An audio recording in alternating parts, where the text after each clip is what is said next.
U29 Hindi अध्याय 281 रोश_1। लंबा दुष्ट किसान शब्दों को सुनकर चौंक गया और अपना सिर हिलाया। वह चौथे घर के मालिक के सड़े हुए सिर के साथ छेड़छाड़ करने की हिम्मत नहीं करेगा। तो फिर उस मोटे आदमी को मर जाने दो।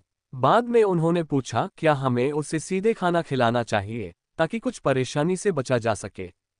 अगर यह राक्षस जानवर इंसानों को खाना चाहता तो बहुत पहले ही खा चुका होता। ये हमारे द्वारा खिलाए जाने का इंतजार क्यों करता? ये बहुत नखरेबाज है, इंसानों का मांस नहीं खाता। कितना अजीब है, लंबे दुष्ट किसान ने कुछ आश्चर्य के साथ टिप्पणी की। वास्तव में दोनों दुष्ट साधकों ने मोटे आदमी की लाश को बाहर फेंक दिया और कमरे के अंदर खून के धब्बे साफ करने लगे। उन्होंने शीघ्र ही देखा कि पशु बंधन श्रृंखलाओं के स्थान पर संरचना बहुत धुंधली लग रही थी। लंबे दुष्ट साधक ने भौहें चढ़ाई और कहा, क्या ये संरचना टूट गई है या किसी ने इसके साथ छेड़छाड़ की है? बीम पर छिपे मोहुआ ने थोड़ा चौंक कर सुना और सोचा कि क्या उसे भी दो दुष्ट साधकों की मौत की योजना बनानी चाहिए। ब्लैक माउंटेन स्ट्रॉन्गहोल्ड के भीतर कई संरचनाएं थीं जिनके साथ उसने छेड़छाड़ की थी। सामान्यतः जब एक बार फॉर्मेशन मास्टर किसी फॉर्मेशन को पूरा कर लेता है तो वे तब तक विशेष रूप से इसकी जांच नहीं करते जब तक कि फॉर्मेशन काम करना बंद न कर दे। आखिरकार पूरे ब्लैक माउंटेन गढ़ में इतनी सारी संरचनाएं थीं, बड़ी और छोटी, कि मोहुआ भी संभवतः उनमें से प्रत्येक की जांच नहीं कर सकता था। लेकिन अगर इन दो दुष्ट साधकों को पता चल गया कि संरचना के साथ छेड़छाड़ की गई है और उन्होंने इसकी सूचना तीसरे गृहस्वामी को दी और दुष्ट साधकों ने गहन जांच शुरू की, तो उन्हें मोहुआ द्वारा संरचना को हल करते समय छोड़े गए सूक्ष्म सुराग मिल जाएंगे। भले ही वे मोहुआ को न देख पाएं, फिर भी वे अपनी सुरक्षा बढ़ा देंगे।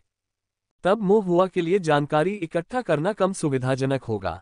मोहुआ ने अपने हृदय में दोनों दुष्ट साधकों की शक्ति का आकलन किया तथा विचार किया कि क्या वह उन्हें वहीं समाप्त कर सकता है। अकेले वह ऐसा नहीं कर पाता, लेकिन बिग टाइगर भी वहां मौजूद था। यदि वह बिग टाइगर के साथ समन्वय स्थापित कर गुप्त रूप से हमला करे, पहले एक को मार डाले और फिर दूसरे से मिलकर निपटे, तो शायद वे इसमें सफल हो सकें। छोटे कद का दुष्ट साधक भी आगे बढ़ा और संरचना को देखकर पूछा, क्या आप संरचनाओं को समझते हैं? नहीं, लंबे दुष्ट किसान ने अपना सिर हिलाया। तो फिर तुम क्या कह रहे हो?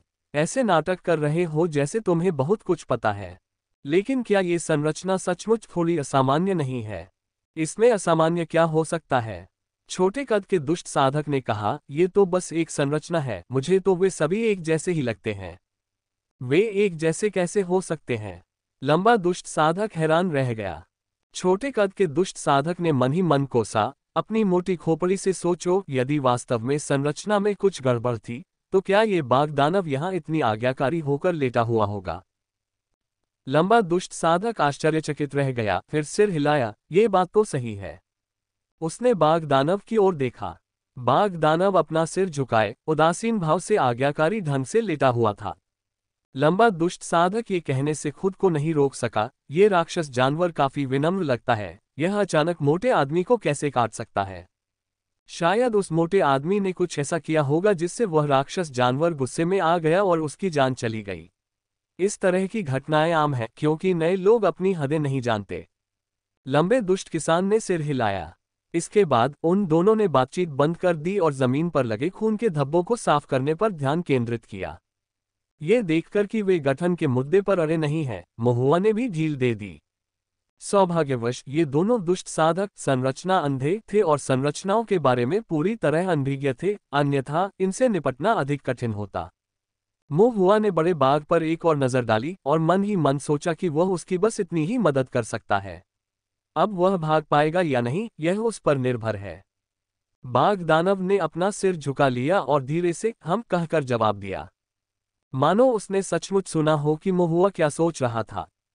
मोहुआ ने अपना सिर हिलाया। ये बड़ा बाघ अपने भले के लिए बहुत चालाक था। एक और दिन बीत गया और अधिकांश कार्य लगभग पूरे हो चुके थे। मोहुआ ने विचार करना शुरू कर दिया कि क्या उसे घर वापस लौटना चाहिए। मोटा साधक मर चुका था, खून शेन का जेड पेंडेंट हाथ में था, ब्लैक माउंटेन गढ़ का नक्शा लगभग पूरा हो चुका था और मोहुआ ने काफी जानकारी इकट्ठा कर ली थी जो वह पा सकता था। अधिक गोपनीय जानकारी सामने के गढ़ के दुष्ट साधकों को ज्ञात नहीं हो सकती थी और मोहुआ ने पीछे के बहुत करीब जाने की हिम्मत नहीं की। ऐसा लग रहा था कि वही यहीं तक पहुंच पाएगा। लेकिन जाने से पहले महुआ एक बात को लेकर अभी भी अनिर्णित थी। ये पीले चेहरे वाले आदमी की फायरबॉल तकनीक की गुप्त मैनुअल थी। वह कई दिनों से पीले चेहरे वाले आदमी पर नजर रख रहा था। वह उसकी गुप्त पुस्तिका चुराना चाहता था, उसकी प्रतिलिपि बनाना चाहता था और फिर उसे वापस करना चाहता था, और यह सब किसी की नजर में आए बिना। लेकिन कई दिनों तक देखने के बाद भी उन्हें कोई अवसर नहीं मिला। पीले चेहरे वाला आदमी हमेशा अपना स्टोरेज बैग अपने साथ रखता था और फायरबॉल तकनीक की गुप्त पुस्तिका को खजाने की तरह संजो कर रखता था। और फिर कौन शेंग था, उसे मारना आसान था, लेकिन कोई निशान छोड़े बिना ऐसा करना मुश्किल था। महुआ ने आह भरी। ऐसा लग रहा था कि भविष्य में उसे कोई दूसरा रास्ता ढूंढना पड़ेगा। शाम को स्कारफेस और पेल फेस्ड मैन अभी भी रात्रि पहरे पर थे, आग के चारों ओर बैठे अरुचिकर मांस खा रहे थे और खराब शराब पी रहे थे। महुआ पास ही अदृश्य होकर सुनती रही। उन्होंने अगले दिन घर लौटने की योजना बनाई, लेकिन आज रात के लिए वह एक बार फिर सुनेंगे, ये देखने के लिए कि क्या वह कोई नई जानकारी प्राप्त कर सकते हैं। शराब पीते समय स्कारफेस और पीले चेहरे वाला आदमी बातें कर रहे थे। ये या तो बड़बड़ाहट थी, अश्लील बातें थीं, या कुछ अर्थहीन बकवास थी। कोई नई जानकारी सामने नहीं आई। महुआ थका हुआ हो रहा था। जब वह सोच रहा था कि उस रात को चले जाना चाहिए या नहीं, तो उसने स्कारफेस और पीले चेहरे वाले आदमी को शैतानी कौशल के अभ्यास पर चर्चा करते हुए सुना। पीले चेहरे वाले आदमी ने आह भरते हुए कहा, मेरा आत्मिक दास मर गया है, ये सचमुच दुर्भाग्य है। अब मुझे एक नया दास पालना होगा। स्कारफेस ने व्यंग्य किया, क्या तुमने उससे बहुत कुछ सीख लिया है? अगर आप कठोर भी हैं तो क्या आप कभी अपने जितने कठोर हो सकते हैं? पीले चेहरे वाले आदमी ने नाराज होकर कहा, अपनी औरत से भरपेट लेकर उसे क्या बना दिया है? कोई बात नहीं, वो मरी नहीं है ना? जीना मरने से बदतर है, मर जाना बेहतर है। क्या सहानुभूति महसूस हो रही है? स्कारफेस ने मुस्कुराते हुए पूछा। पीले चेहरे वाले आदमी ने कहा, मैं तुम्हारी तरह नहीं हूं, जिसमें सुंदरता को संजोने की कोमलता नहीं है। अगर मुझे फिर से भरना सीखना होता तो मैं उसे कोमलता से प्यार करता। स्कारफेस ने व्यंग्य किया, तुम किससे मजाक कर रहे हो? पीले चेहरे वाला आदमी नाराज तो नहीं हुआ, पर घूरता रहा, फिर अचानक आश्चर्य से बोला, उस औरत का तो कोई साथी था न। वो तुम्हें अपनी तरफ से पैसे कैसे दे सकती है? स्कारफेस मुस्कुराया और बोला, मैंने उसे उसके पति की जान से मारने की धमकी दी थी। अगर उसने मेरी बात नहीं मानी तो मैं ये सुनिश्चित करूंगा कि उसकी मौत बहुत बुरी हो। अपने पति की खातिर उसने समझौता कर लिया और मुझे जो चाहिए था वो लेने दिया। उसके बाद हर बार वह मुझसे अपने पति को परेशान न करने की पुरजोर मिन्नतें करती। पीले चेहरे वाला आदमी भी हंसा, तुम सचमुच एक जानवर हो। स्कारफेस की आंखें लालच से चमक उठी और वह भयंकर ढंग से मुस्कुराया। पीले चेहरे वाले आदमी ने शराब का एक घूंट लिया, फिर अचानक आश्चर्य से बोला, ये ठीक नहीं है, उसके पति, क्या तुमने उसे एक ही वार में नहीं चीर डाला? स्कारफेस ने बेरोकटोक हंसते हुए कहा, क्या ऐसा नहीं है? तुम सचमुच कुछ और ही हो। अल्पविराम। महुआ की अभिव्यक्ति धीरे धीरे बर्फीली हो गई, वह आगे बातचीत सुनने में असमर्थ हो गई। वह उठा और अंधेरे रास्ते से होते हुए ब्लैक माउंटेन गढ़ के एक कोने में चला गया, जहां कुछ कच्चे मकान थे। कुछ निर्दोष किसान वहां कैद थे। ब्लैक माउंटेन स्ट्रॉन्गहोल्ड के अंदर अभी भी बहुत अधिक महिला कल्टीवेटर जीवित नहीं थी। कई कमरों की जांच करने के बाद महुआ को वह महिला मिल गई जिसके बारे में स्कारफेस ने बात की थी। उसे एक कमरे में अकेले बंद कर दिया गया था। कमरे में साधारण सा सामान था, कुछ खाने पीने की चीजें थीं। महिला जंजीरों से बंधी नहीं थी और इधर उधर घूमने फिरने के लिए आजाद थी, लेकिन वह कमरे से बाहर नहीं जा सकती थी। रात बिल्कुल काली थी, ठंडी चांदनी खिड़की से कमरे में आ रही थी। महिला बिस्तर पर सुन्न पड़ी थी, उसके बाल बिखरे हुए थे, उसके कपड़े फटे हुए थे, उसका शरीर चोटों से भरा हुआ था, वह नाजुक और दयनीय लग रही थी। उसने कोई आंसू नहीं बहाए, मानो उसके पास रोने के लिए कोई बचा ही न हो। अचानक वह धीरे से उठी, बिस्तर के पास से एक लकड़ी का हेयरपिन उठाया और उसे अपने दिल की ओर इंगित किया, लेकिन हिचकिचाहट हुई, उसके हाथ कांप रहे थे, वह ऐसा करने में असमर्थ थी। कुछ ही क्षणों बाद वह अपनी किस्मत से हार मानकर सुन्न होकर लेट गई, लेकिन उसका हाथ खुशबू की थैली को कसकर पकड़े हुए था तथा उसकी अंगुलियां सफेद पड़ रही थीं। सुगंध थैली पर कढ़ाई करके मंदारिन बत्तखों का एक जोड़ा बनाया गया था। महुआ को याद आया कि उसकी मां ने उससे कहा था कि ये दो साथियों के बीच प्यार का प्रतीक है। वह अपने पति की सुरक्षा को लेकर चिंतित होगी। यातना और सम्मान की हानि के बावजूद वह जीवन से चिपकी रही। लेकिन उसका पति पहले ही मर चुका था और उसके भविष्य में अंतहीन पीड़ा और दर्द के अलावा कुछ नहीं था। उसकी दृढ़ता केवल दुख सहन करने की क्षमता थी। मोह हुआ उसे बचाना चाहता था, लेकिन वह ऐसा नहीं कर सका। उसकी साधना उतनी प्रबल नहीं थी, उसके मंत्र अभी भी बहुत कमजोर थे। हालांकि वह खुद को छिपा सकता था और दुश्मनों को फंसा सकता था, लेकिन वह मारने में माहिर नहीं था। यदि वह मदद के लिए पुकारने जाता तो बहुत समय लग जाता। यह महिला अब और अधिक देर तक नहीं टिक सकी। मोह हुआ निराश हो गई और आह भरकर धीरे से बोली, तुम्हारा पति तो पहले ही मर चुका है। उसके शब्दों से महिला अचंभित हो गई और पूछा, सच में? उसकी आवाज भारी थी, लेकिन वह आश्चर्यचकित नहीं थी। शायद अपने पति के साथ संबंध होने के कारण उसने पहले ही यह महसूस कर लिया था, लेकिन उसका दिल इसे स्वीकार करने से इनकार कर रहा था, अभी भी आशा की एक किरण की तलाश कर रहा था। स्कारफेस ने खुद ऐसा कहा था।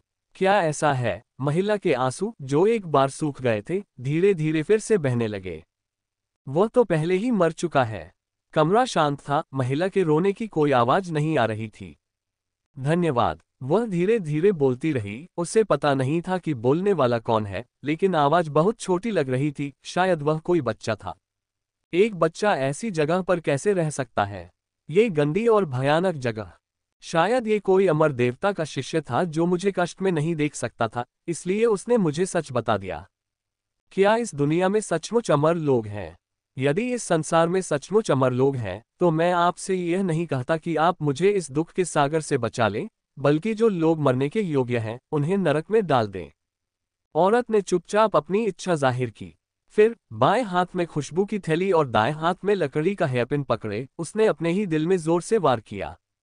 खून ने उसके कपड़ों को लाल कर दिया था, जो रात में खसखस के फूल की तरह चमक रहा था। महिला ने शांतिपूर्ण और राहत भरे भाव के साथ धीरे से अपनी आंखें बंद कर लीं। मेरे पति, यह जिंदगी बहुत मुश्किल रही है। अगर कोई परलोक है तो चलो फिर से साथी बन जाएं। अपनी आंखें बंद करने से पहले उसने अपने दिल में यह इच्छा फुसफुसाई। मोह हुआ चुपचाप देखता रहा। उसका युवा चेहरा दुख से भरा हुआ था, फिर उसके भीतर एक असीम क्रोध भड़क उठा। इस संसार में जो लोग मरने के योग्य थे वे अभी भी जीवित हैं, जबकि जिन्हें अच्छा जीवन जीना चाहिए था वे दुख में मर गए। चांदनी ठंडी थी और अंधेरी रात में महुआ की निगाहें और भी ठंडी थीं। उसने मन बना लिया था, जाने से पहले वह सबसे पहले स्कारफेस को मार डालेगा। अगले दिन जब स्कारफेस दूसरों से पुनः पूर्ति करने वाला था, तो उसने पाया कि जिस महिला का उसने पुनः पूर्ति के लिए उपयोग किया था उसकी मृत्यु हो गई थी। स्कारफेस को इस बात पर विश्वास करना कठिन लगा। वह पहले भी ठीक थी, तो फिर अचानक उसने जीने की इच्छा क्यों खो दी और अपनी मृत्यु क्यों चाही? स्कारफेस क्रोधित और चिड़चिड़ा था। वह अपनी साधना के एक महत्वपूर्ण बिंदु पर था, उसे प्रतिदिन पुनः पूर्ति की आवश्यकता थी, अन्यथा उसकी दुष्ट कुशलताएं निश्चित रूप से प्रतिकूल प्रभाव डालती। अल्पावधि में तो ये ठीक था, लेकिन इससे उनकी ऊर्जा में उग्रता बढ़ गई और उनका मूड अस्थिर हो गया। लेकिन यदि यह बहुत लंबे समय तक चलता रहा तो प्रतिक्रिया तीव्र हो जाएगी, जिससे आध्यात्मिक शक्ति में थोड़ी बहुत गड़बड़ी हो जाएगी या सबसे बुरी स्थिति में पूर्ण मानसिक संतुलन नष्ट हो जाएगा। उसे अपनी कड़ाही के रूप में सेवा करने के लिए एक और महिला को खोजने की जरूरत थी। लेकिन उजाड़ बड़े काले पहाड़ में वह अपनी पूर्ति के लिए एक महिला कहां से ढूंढ सकता था? हाल ही में हाउस होल्डर ने एक संदेश भी भेजा था, जिसमें ब्लैक माउंटेन स्ट्रॉन्गहोल्ड के भाइयों से कहा गया था कि वे कम प्रोफाइल रखें और बाहर कम अपराध करें, ताकि ध्यान आकर्षित न हो। उसके पास पहले से ही बर्तन कम थे और अब उसके पास कोई विकल्प भी नहीं बचा था। कोई अन्य विकल्प न होने के कारण स्कारफेस केवल उग्र ऊर्जा को दबाने और अपनी मानसिक संतुलन खोने से बचने की इच्छा पर अंकुश लगाने का प्रयास कर सकता था। ब्लैक माउंटेन गढ़ के भीतर दाईं ओर एक झरना था। झरने का पानी पहाड़ से नीचे की ओर बह रहा था, मानो सफेद रेशम झर रहा हो और गढ़ में गिर रहा हो, फिर नीचे खाई में बह रहा हो। झरने का पानी हड्डियों तक बर्फ जैसा ठंडा था। आसपास किसी को न देखकर स्कारफेस ने अपना ताओवादी वस्त्र और भंडारण बैग उतारकर एक तरफ रख दिया और झरने के नीचे अकेले ध्यान में बैठ गया तथा झरने की शीतलता का उपयोग करके अग्नि ऊर्जा को दबा दिया। लेकिन ये तरीका केवल अस्थायी समाधान था और समस्या की जड़ तक नहीं पहुंचा। उसके अंदर की असहनीय गर्मी उसे अभी भी ऐसा महसूस करा रही थी जैसे वह जल रहा हो। उसका स्वभाव लगातार चिड़चिड़ा और क्रूर होता जा रहा था, इसलिए उसने ध्यान नहीं दिया कि मोहुआ, जो पास में छिपा हुआ था, चुपचाप उसके कपड़े और भंडारण बैग उठा ले गया। मोहुआ ने अपना स्टोरेज बैग सुरक्षित किया और फिर स्कारफेस के ताओवादी रोप को झरने के पास चट्टान के किनारे पर फेंक दिया। चट्टान के नीचे एक गहरी खाई थी, इसमें गिरने का मतलब निश्चित मृत्यु थी। फिर मोहुआ धैर्यपूर्वक पास में इंतजार करने लगा। लगभग आधे घंटे बाद झरने के नीचे स्कारफेस ने अपनी आंखें खोली, अपने अंदर की उग्र ऊर्जा को थोड़ा कम होते हुए महसूस किया और जाने के लिए उठ खड़ा हुआ। उसने देखा कि उसका ताओवादी वस्त्र और स्टोरेज बैग गायब थे। स्कारफेस ने भौहें सिकुड़ी और चारों ओर देखा, झरने के किनारे पर अपनी ताओवादी पोशाक देखी। क्या ये बह गया? उसने चिढ़कर सोचा। वह झरने के किनारे गया और ताओवादी वस्त्र उठा लिया। उसी समय मोहुआ की आंखें सिकुड़ गईं और उसने अपनी क्यूई पर ध्यान केंद्रित किया और लगातार 3 फायरबॉल तकनीकें शुरू की। तीनों फायरबॉल तकनीकें तेज और सटीक थीं। पहला वार स्कारफेस के चेहरे पर किया गया, जिसका उद्देश्य उसे अचंभित करना था। दूसरा वार उसकी छाती पर किया गया, जिससे उसका संतुलन बिगड़ गया। तीसरा वार उसके घुटनों पर किया गया, ताकि वह चट्टान से नीचे गिरकर मर जाए। 3 फायरबॉल्स एक के बाद एक तेजी से फट गए, जिससे स्कारफेस अचंभित रह गया। जैसा कि मोहुआ ने अनुमान लगाया था, स्कारफेस पहले तो चौंक गया, फिर पीछे की ओर लड़खड़ाया और अंततः किनारे पर फिसलकर झरने से नीचे गिरने लगा। जैसे मोहुआ ने सोचा कि वह निस्संदेह बर्बाद हो गया था। अचानक चट्टान पर एक जोड़ी हाथ दिखाई दिए। स्कारफेस ने एक नाजुक पल में किनारे पर पड़े पत्थरों को अपने हाथों से कस लिया, उसकी उंगलियां चट्टान में गड़ गईं। हालांकि वह फिसला पर गिरा नहीं। स्कारफेस एक दुर्जय शरीर वाला बॉडी कल्टीवेटर था। उसने अपनी भुजाओं को खींचा और झरने के नीचे से छलांग लगा दी। फिर उसकी आंखें खून की तरह लाल हो गईं और वह गुस्से से आग बबूला हो गया। कौन है वह कायर बदमाश जो मुझ पर घात लगाने की हिम्मत कर रहा है? अपने आप को दिखाओ, वह धमकी भरे स्वर में दहाड़ा, लेकिन निश्चित रूप से मोहुआ ने खुद को प्रकट नहीं किया। उसके दिल में बस इस बात का अफसोस था कि वह स्कारफेस को खत्म नहीं कर पाया था। लेकिन यह तो केवल पहला कदम था। यदि यह योजना विफल हो गई तो दूसरा कदम उठाया जाएगा। मोहुआ स्कारफेस का स्टोरेज बैग पकड़े हुए चुपचाप उस क्षेत्र से बाहर चला गया। स्कारफेस अभी भी वहीं पर गालियां दे रहा था और चिल्ला रहा था। उसने अपनी दिव्य इंद्रिय को जागृत किया और झरने, चट्टानों और जंगलों को चारों ओर से देखा, लेकिन किसी का कोई निशान नहीं मिला। क्या हो रहा है? वह व्यक्ति कहाँ है? स्कारफेस हैरान था और जितना अधिक वह इसके बारे में सोचता, उतना ही अधिक क्रोधित होता जाता। आखिर मेरे खिलाफ कौन साजिश रच रहा है? अचानक उसके मन में एक विचार आया। फायरबॉल तकनीक। जिन लोगों को वह जानता था, उनमें से केवल एक ही व्यक्ति था जो फायरबॉल तकनीक में निपुण था। वह पीला चेहरा वाला आदमी जो उसके साथ निगरानी रखता था। वह कमीना, वो मुझे मारना चाहता है। क्यों? अपने तीव्र क्रोध में स्कारफेस के विचार तेजी से दौड़ने लगे और कुछ ही क्षणों बाद उसे उसका उत्तर मिल गया। दूसरों की साधना तकनीक से पुनः पूर्ति। पीले चेहरे वाले व्यक्ति ने उससे बार बार पुनः पूर्ति साधना तकनीक मांगी थी, जो उसने कभी नहीं दी। बिग ब्लैक माउंटेन के जंगल में एक महिला साधक को महिला के रूप में उपयोग करने के लिए छीनना आसान नहीं है। ब्लैक माउंटेन स्ट्रॉन्गहोल्ड में वह अकेले ऐसे व्यक्ति नहीं थे जो दूसरों से पुनः पूर्ति का अभ्यास कर रहे थे। दलिया की तुलना में अधिक भिक्षुओं के साथ महिलाओं के लिए प्रतिस्पर्धा करने वाले स्वाभाविक रूप से एक कम हो गए थे। वह निश्चित रूप से पीले चेहरे वाले व्यक्ति को पुनः पूर्ति साधना तकनीक नहीं सौंपेगा। इस बार पीले चेहरे वाले आदमी का आत्मिक दास मर गया और वह दूसरों से पुनः पूर्ति करना चाहता था, इसलिए उसने उस पर अपनी नजरें गड़ा दी। उसने फायरबॉल तकनीक से उसे अचानक पकड़ने की कोशिश की, जिससे वह दुर्घटनावश चट्टान से नीचे गिर गया, और फिर उसने अवसर का लाभ उठाकर उसका स्टोरेज बैग छीन लिया। और उनके भंडारण बैग में पुनः पूर्ति खेती तकनीक थी। स्कारफेस को अचानक सब कुछ समझ में आ गया और सब कुछ समझ में आ गया। वह कमीना मुझे मारने की कोशिश कर रहा है। पहले से ही क्रोध से उबल रहा था और अब उसका गुस्सा उसके सिर पर चढ़ गया था। वह ये ध्यान देने में विफल रहा कि घात में इस्तेमाल की गई फायरबॉल तकनीक पीले चेहरे वाले आदमी की तुलना में अधिक तेज और सटीक थी, लेकिन बहुत कम शक्तिशाली थी। क्रोधित होकर स्कारफेस खुद को शाप देने से नहीं रोक सका। मेरे खिलाफ साजिश रच रहे हो, गंभीरता से मौत की मांग कर रहे हो। क्रोध में डूबे स्कारफेस का चेहरा काला पड़ गया जब वह गढ़ की ओर चला। मुंह हुआ उसके सामने चला गया। पहले उसने अपना स्टोरेज बैग पीले चेहरे वाले आदमी के दरवाजे पर फेंका, फिर दस्तक दी। पीले चेहरे वाला आदमी अपने कमरे में ध्यान कर रहा था। आत्मा दास के बिना उसका अभ्यास असाधारण रूप से धीमा था और उसने नाराजगी से पूछा, ये कौन है? मुंह हुआ ने फिर से दस्तक दी लेकिन कुछ नहीं बोला। पीले चेहरे वाले आदमी ने भौहें चढ़ाईं, दरवाजा खोलने के लिए उठा और दरवाजे पर एक भंडारण बैग पाया। ये किसका स्टोरेज बैग है? ये यहाँ क्या कर रहा है?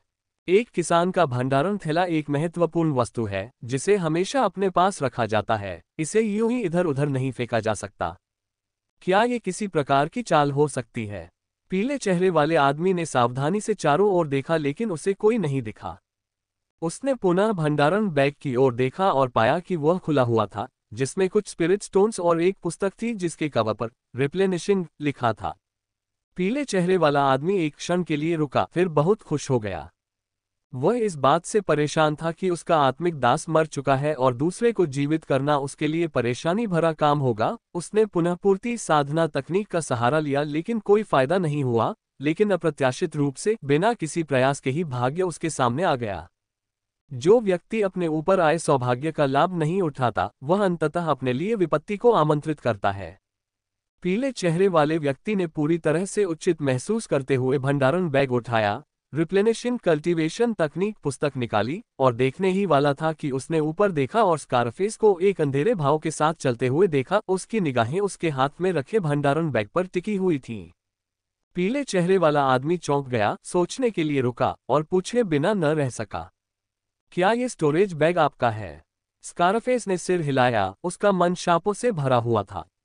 अभी भी मेरे साथ बेवकूफी का नाटक कर रहे हो?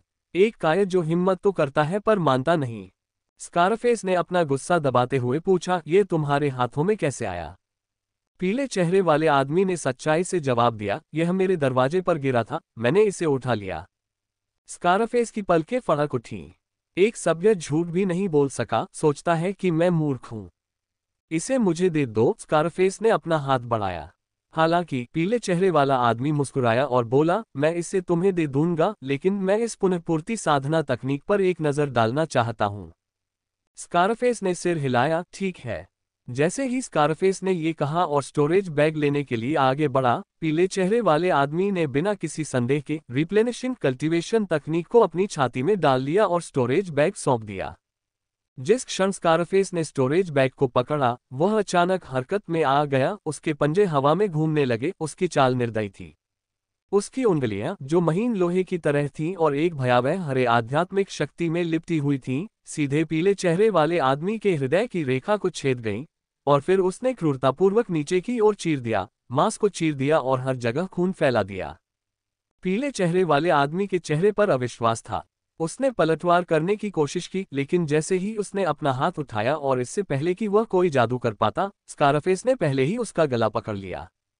पीले चेहरे वाला आदमी चिल्लाया, क्यों मुझे मार रहे हो?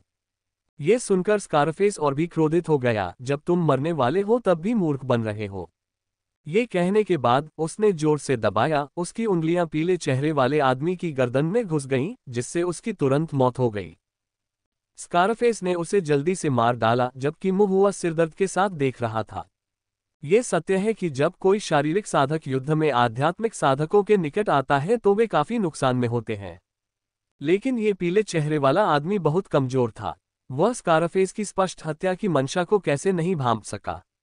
एक दुष्ट साधक होने के बावजूद वह अपने जैसे बच्चे से भी अधिक भोला था। मुंह हुआ ने आह भरी।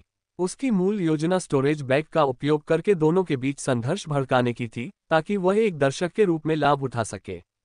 यदि वे लड़े तो भले ही वे दोनों मारे न जाएं, कम से कम वे दोनों गंभीर रूप से घायल हो जाएंगे। इस तरह वह बाहर आकर हारने वाले को खत्म करने में सक्षम हो जाएगा और अपने लिए अवसर का लाभ उठा सकेगा। फिर भी अप्रत्याशित रूप से पीला चेहरा वाला आदमी इतना बेकार साबित हुआ कि स्कारफेस उसके करीब पहुंच गया और बिना किसी रुकावट के उसे आसानी से मार डाला। इतनी कम सतर्कता के साथ आध्यात्मिक साधक होने का क्या मतलब है? मुंह हुआ अपने दिल में कोसने से खुद को नहीं रोक सका। स्कारफेस ने पीले चेहरे वाले आदमी को मारने के बाद उसके आलिंगन से जीवन निष्कासन तकनीक की पुस्तिका वापस ले ली, उसके शरीर को घर के अंदर फेंक दिया, उस पर थूका और तुरंत वहां से चला गया। मो हुआ की आंखें चमक उठी क्योंकि स्कारफेस ने पीले चेहरे वाले आदमी का स्टोरेज बैग नहीं लिया था। क्या ऐसा हो सकता है कि प्रतिशोध की लालसा ने उसके निर्णय को धूमिल कर दिया हो? अगर आप इसे नहीं लेंगे तो मैं विनम्र नहीं रहूंगा। मो हुआ चुपके से घर में घुस गया और पीले चेहरे वाले आदमी का स्टोरेज बैग अपनी जेब में रख लिया। स्टोरेज बैग में फायरबॉल तकनीक की गुप्त मैनुअल थी जिसे पाने की उससे लालसा थी। इस मैनुअल के साथ उनकी फायरबॉल तकनीक की शक्ति एक नए स्तर तक बढ़ सकती है। ये परिणाम कोई नुकसानदायक नहीं था। मो हुआ ने स्टोरेज बैग को सुरक्षित किया फिर तुरंत छत की बीम पर चढ़ गया। थोड़ी देर बाद जैसी कि उम्मीद थी स्कारफेस वापस लौटा। उसने पीले चेहरे वाले आदमी की लाश की तलाशी ली लेकिन उसे कोई स्टोरेज बैग नहीं मिला। क्या मुझे गलत याद है? साफ है कि उसके पास वो था। स्कारफेस ने सोचते हुए भौहें चढ़ाईं, फिर अचानक चिड़चिड़ा हो गया और बोला, इसे भूल जाओ, वैसे भी यह कोई मूल्यवान चीज नहीं थी। वह मुड़ा और पीले चेहरे वाले आदमी के घर की तलाशी ली, कुछ आत्मा पत्थर और आध्यात्मिक कलाकृतियां एकत्र की और चला गया। पीले चेहरे वाले आदमी के शरीर को जमीन पर मृत्यु की अवस्था में अकड़ते हुए छोड़ दिया। ये देखकर मो हुआ आह भरने से खुद को रोक नहीं सका। दुष्ट साधक होने में इतनी बड़ी बात क्या है? मरना और कोई भी आपकी लाश न ले जाए। हालांकि यह उसकी अपनी गलती थी और मो हुआ को बिल्कुल भी सहानुभूति नहीं हुई। इस स्कारफेस को मारना सचमुच मुश्किल है। मो हुआ सोचने से खुद को रोक नहीं सका। 2 गणनाओं के बाद वह पूरी तरह से सुरक्षित रहा, वास्तव में एक अनुभवी दुष्ट साधक था। प्रत्यक्ष टकराव में भी मो हुआ को कोई भरोसा नहीं था। मो हुआ बीम पर पालथी मारकर बैठ गया, कुछ देर तक सोचता रहा, फिर अचानक उसे कोन शेंग का ख्याल आया। कोन शेंग वह व्यक्ति था जिससे उसे देर सवेर निपटना ही था। एक पल के लिए विचार करने के बाद मो हुआ ने अपनी उपस्थिति छुपा ली और उस कमरे में चला गया जहां कोन शेंग को रखा गया था। कोन शेंग अभी भी पागलों की तरह व्यवहार कर रहा था, कभी कभी गुस्सा भी दिखा रहा था। वह धीमी कर्कश आवाज में चिल्लाता, एक क्षण एक व्यक्ति को मारने की धमकी देता तो दूसरे क्षण दूसरे को। मो हुआ छत पर बैठी धैर्यपूर्वक स्कारफेस के गुजरने का इंतजार कर रही थी। ब्लैक माउंटेन स्ट्रोंगहोल्ड के रास्ते जटिल और एक दूसरे से जुड़े हुए थे। हालांकि वे जटिल प्रतीत होते थे, फिर भी वे एक दूसरे को काटते थे। स्कारफेस, जिसे रात में पहरा देना था, अनिवार्य रूप से इस सड़क से गुजरता था। लंबे इंतजार के बाद जैसे ही शाम होने लगी, मो हुआ की दिव्य इंद्रिय थोड़ी जागृत हुई और उसने दूरी पर स्कारफेस की आकृति को देखा। पीले चेहरे वाले आदमी को मारने के बाद वह आज रात केवल अकेले ही पहरा दे सकता था। मो हुआ ने सोचा कि क्या ब्लैक माउंटेन स्ट्रॉन्गहोल्ड में इस बारे में कोई नियम है कि क्या स्कारफेस को पीले चेहरे वाले आदमी की हत्या के लिए दंडित किया जाएगा। लेकिन अभी इस पर विचार करने का समय नहीं था। मो हुआ ने अपना रूप छुपाया और कोन शेंग के कमरे में प्रवेश किया। कोन शेंग जहरीली आंखों से घूर रहा था, कुछ योजना बना रहा था और बुदबुदाया, जल्द या बाद में मैं तुम सबको मार डालूंगा।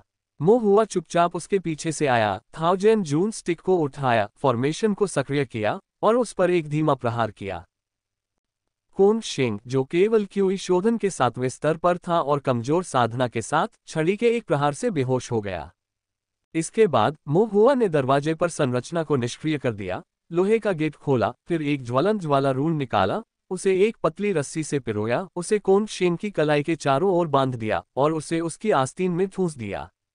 यह अग्नि ज्वाला रून एक कियान परिवार के साधक से जब्त किया गया था। मूलतः 3 थे, मो हुआ ने एक का उपयोग किया था तथा 2 अप्रयुक्त रह गए थे। पूरी तरह से तैयार होने के बाद जब स्कारफेस लगभग उसके पास था, मो हुआ ने कोन शेंग को थप्पड़ मारकर जगाया और फिर नजरों से ओझल हो गया। कोन शेंग उठा, वह बेहोश था, उसके सिर और चेहरे दोनों में दर्द महसूस हो रहा था और उसने शाप दिया। बैकवोट, कौन है? कोन शेंग अभी अपनी बात पूरी भी नहीं कर पाया था कि अचानक वह स्तब्ध रह गया, क्योंकि उसने देखा कि लोहे का दरवाजा वास्तव में खुला था।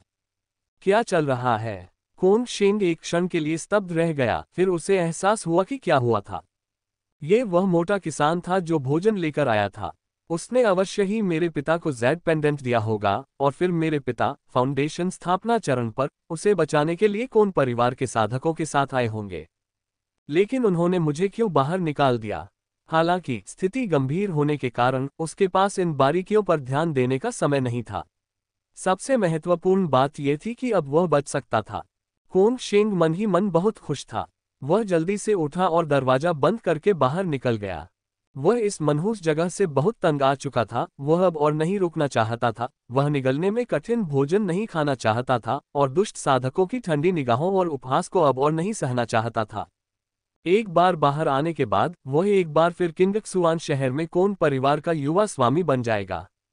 वह हवा को बुला सकता था और किंगक्सुआन शहर में बारिश को बुला सकता था, और कोई भी उसके साथ हस्तक्षेप करने की हिम्मत नहीं करेगा। और वह अंततः जी परिवार के पिता और पुत्र से, साथ ही उस छोटी कुतिया फू लैन से अपना बदला ले सकता था। कोन शेंग जितना अधिक इसके बारे में सोचता उतना ही अधिक उत्साहित होता जाता, लेकिन जैसे ही वह दरवाजे पर पहुंचा, उसने अपने सामने एक विशालकाय आकृति को खड़ा देखा, जिसके चेहरे पर एक भयानक निशान था। ये स्कारफेस था। स्कारफेस ने भयावह मुस्कान के साथ कहा, भागने की सोच रहे हो? स्कारफेस के चेहरे पर भयानक मुस्कान देखकर और उससे निकलती ठंडी जानलेवा मंशा को महसूस करते हुए कोन शेंग ने महसूस किया कि उसके अंग कमजोर हो गए हैं और हकलाते हुए बोला, मैंने नहीं किया। स्कारफेस ने चारों ओर देखा और पूछा, आपके लिए लोहे का दरवाजा किसने खोला? मैं नहीं जानता। स्कारफेस ने व्यंग्य किया, किसी ने तुम्हें जरूर बताया होगा, है ना? ब्लैक माउंटेन गढ़ के कैदियों, जो भी भागने की हिम्मत करेगा वह मरेगा ही। कोन शेंग ने घबराकर जल्दी से अपने हाथ हिलाए, मैं बच नहीं पाया। लेकिन मन ही मन वह सोच रहा था, मेरे पिता अभी तक क्यों नहीं आए? अगर वे यहाँ होते तो इन सभी जानवरों को मार सकते थे। हालांकि कोन शेंग ने उन रून्स पर ध्यान नहीं दिया जो उसके हाथ हिलाते समय उसकी आस्तीन से बाहर निकल गए थे। घबराहट में कोन शेंग ने कोई ध्यान नहीं दिया, लेकिन स्कारफेस की नजर उन पर पड़ गई। ये रून्स स्पष्ट रूप से उच्च गुणवत्ता के थे। चूंकि कोन परिवार के युवा स्वामी ने इन्हें अपनी आस्तीन में छिपा रखा था, इसलिए वह डरने का नाटक कर रहा होगा, जानबूझकर अपनी सतर्कता कम कर रहा होगा और उस पर अचानक हमला करने का मौका ढूंढ रहा होगा। स्कारफेस तुरंत क्रोधित हो गया, तुम्हारे जैसे छोटे बदमाश ने भी मेरे खिलाफ साजिश रचने की हिम्मत की। एक चमक के साथ वह कोन शेंग के करीब गया और उसका चाकू बिजली की तरह गिरा, जिससे कोन शेंग नीचे गिर गया। कोन शेंग लाड़ प्यार से पाला गया और अभिमानी था, जो अपने 7वें स्तर के क्यूई शोधन के साथ दूसरों को धमकाने का आदी था। उसके पास वापस लड़ने की कोई शक्ति नहीं थी और इस तरह स्कारफेस के हाथों उसकी मृत्यु हो गई। कोन शेंग के मारे जाने के कुछ समय बाद एक बुजुर्ग दुष्ट साधक आया और उसने स्कारफेस को डांटा, तुम पागल क्यों हो? क्या दिन में एक को मारना काफी नहीं है? तुमने तो बंधक को भी मार डाला। सिर झुकाकर स्कारफेस ने अपने हाथों को कप के आकार में करके कहा, उसने भागने की कोशिश की। बूढ़े दुष्ट साधक ने ठंडी आवाज में कहा, बहाने मत बनाओ। इस बार यह एक बड़ा अपराध है। अब से तुम अकेले रात की पहरेदारी करोगे। अगर कुछ भी गड़बड़ हुई तो मैं तुम्हें जवाबदेह ठहराऊंगा। स्कारफेस केवल इसे स्वीकार कर सकता था। मुंह हुआ ने आह भरी। उन्होंने यह उम्मीद नहीं की थी कि ब्लैक माउंटेन स्ट्रॉन्गहोल्ड में दुष्ट साधकों के लिए सजा इतनी हल्की होगी। स्कारफेस ने पहले पीले चेहरे वाले आदमी और अब कोन शेंग की हत्या की थी, लेकिन उसे केवल एक बड़े अपराध के लिए ही दोषी ठहराया गया था और उसे अकेले ही रात में निगरानी करने का काम सौंपा गया था। इसके अलावा कोई अन्य सजा नहीं दी गई थी। मुहुआ को उम्मीद थी कि अगर स्कारफेस को कड़ी सजा और चोटें झेलनी पड़ेंगी तो उसके लिए उसे मारना सुविधाजनक होगा। मुहुआ को अभी भी उस महिला साधक का रात का दुखद दृश्य याद है। वह निश्चित रूप से स्कारफेस को मारने वाला था, लेकिन अब ऐसा लग रहा था कि उसे निकट भविष्य में मारना संभव नहीं होगा। लगातार 2 लोगों की हत्या करने के बाद उसने अपने पीछे काफी निशान छोड़ दिए थे। पीले चेहरे वाले आदमी का भंडारण बैग, कोन शेंग के कमरे का लोहे का दरवाजा जो खुला रह गया था, और उसकी आस्तीन में रून। कोई भी चौकस व्यक्ति निश्चित रूप से सुरागों को पकड़ सकेगा और संदेह कर सकेगा कि कोई गलत काम कर रहा है। ब्लैक माउंटेन स्ट्रॉन्गहोल्ड छोड़ने का समय आ गया था। निश्चित रूप से स्कारफेस ने बूढ़े दुष्ट साधक से कहा, कोन शेंग के कमरे का लोहे का दरवाजा खुला था, मुझे नहीं पता कि उसे किसने बाहर जाने दिया। बूढ़े दुष्ट किसान ने भौहें चढ़ाईं। एक संक्षिप्त बातचीत के बाद और कोई सुराग न मिलने पर उन्होंने अस्थायी रूप से विषय को छोड़ दिया। लेकिन मुहुआ को पता था कि उन्हें शक हो गया होगा। जैसा कि कहावत है, जहां धुआं है वहां आग है। मुहुआ अब तक अपनी गुप्त तकनीक से छिपने में कामयाब रहा था और यह पहले से ही उल्लेखनीय था। क्या मुझे अब घर जाना चाहिए? मेरे माता पिता चिंतित होंगे, मुहुआ ने चुपचाप सोचा।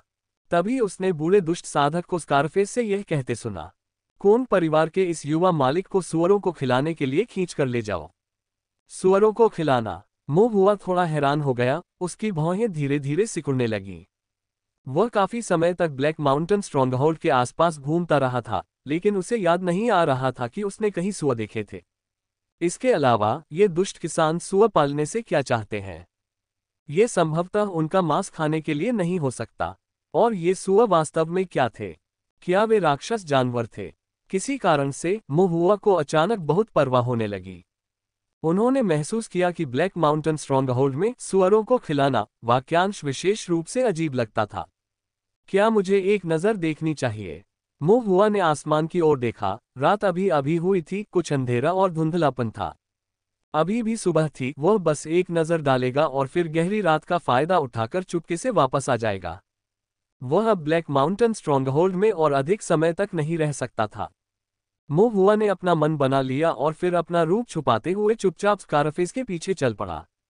स्कारफेस ने कोन शेन को एक भान की बोरी में भर दिया था और उसे एक हाथ से उठाकर वह गढ़ के द्वार के पीछे तक खून का निशान छोड़ गया था।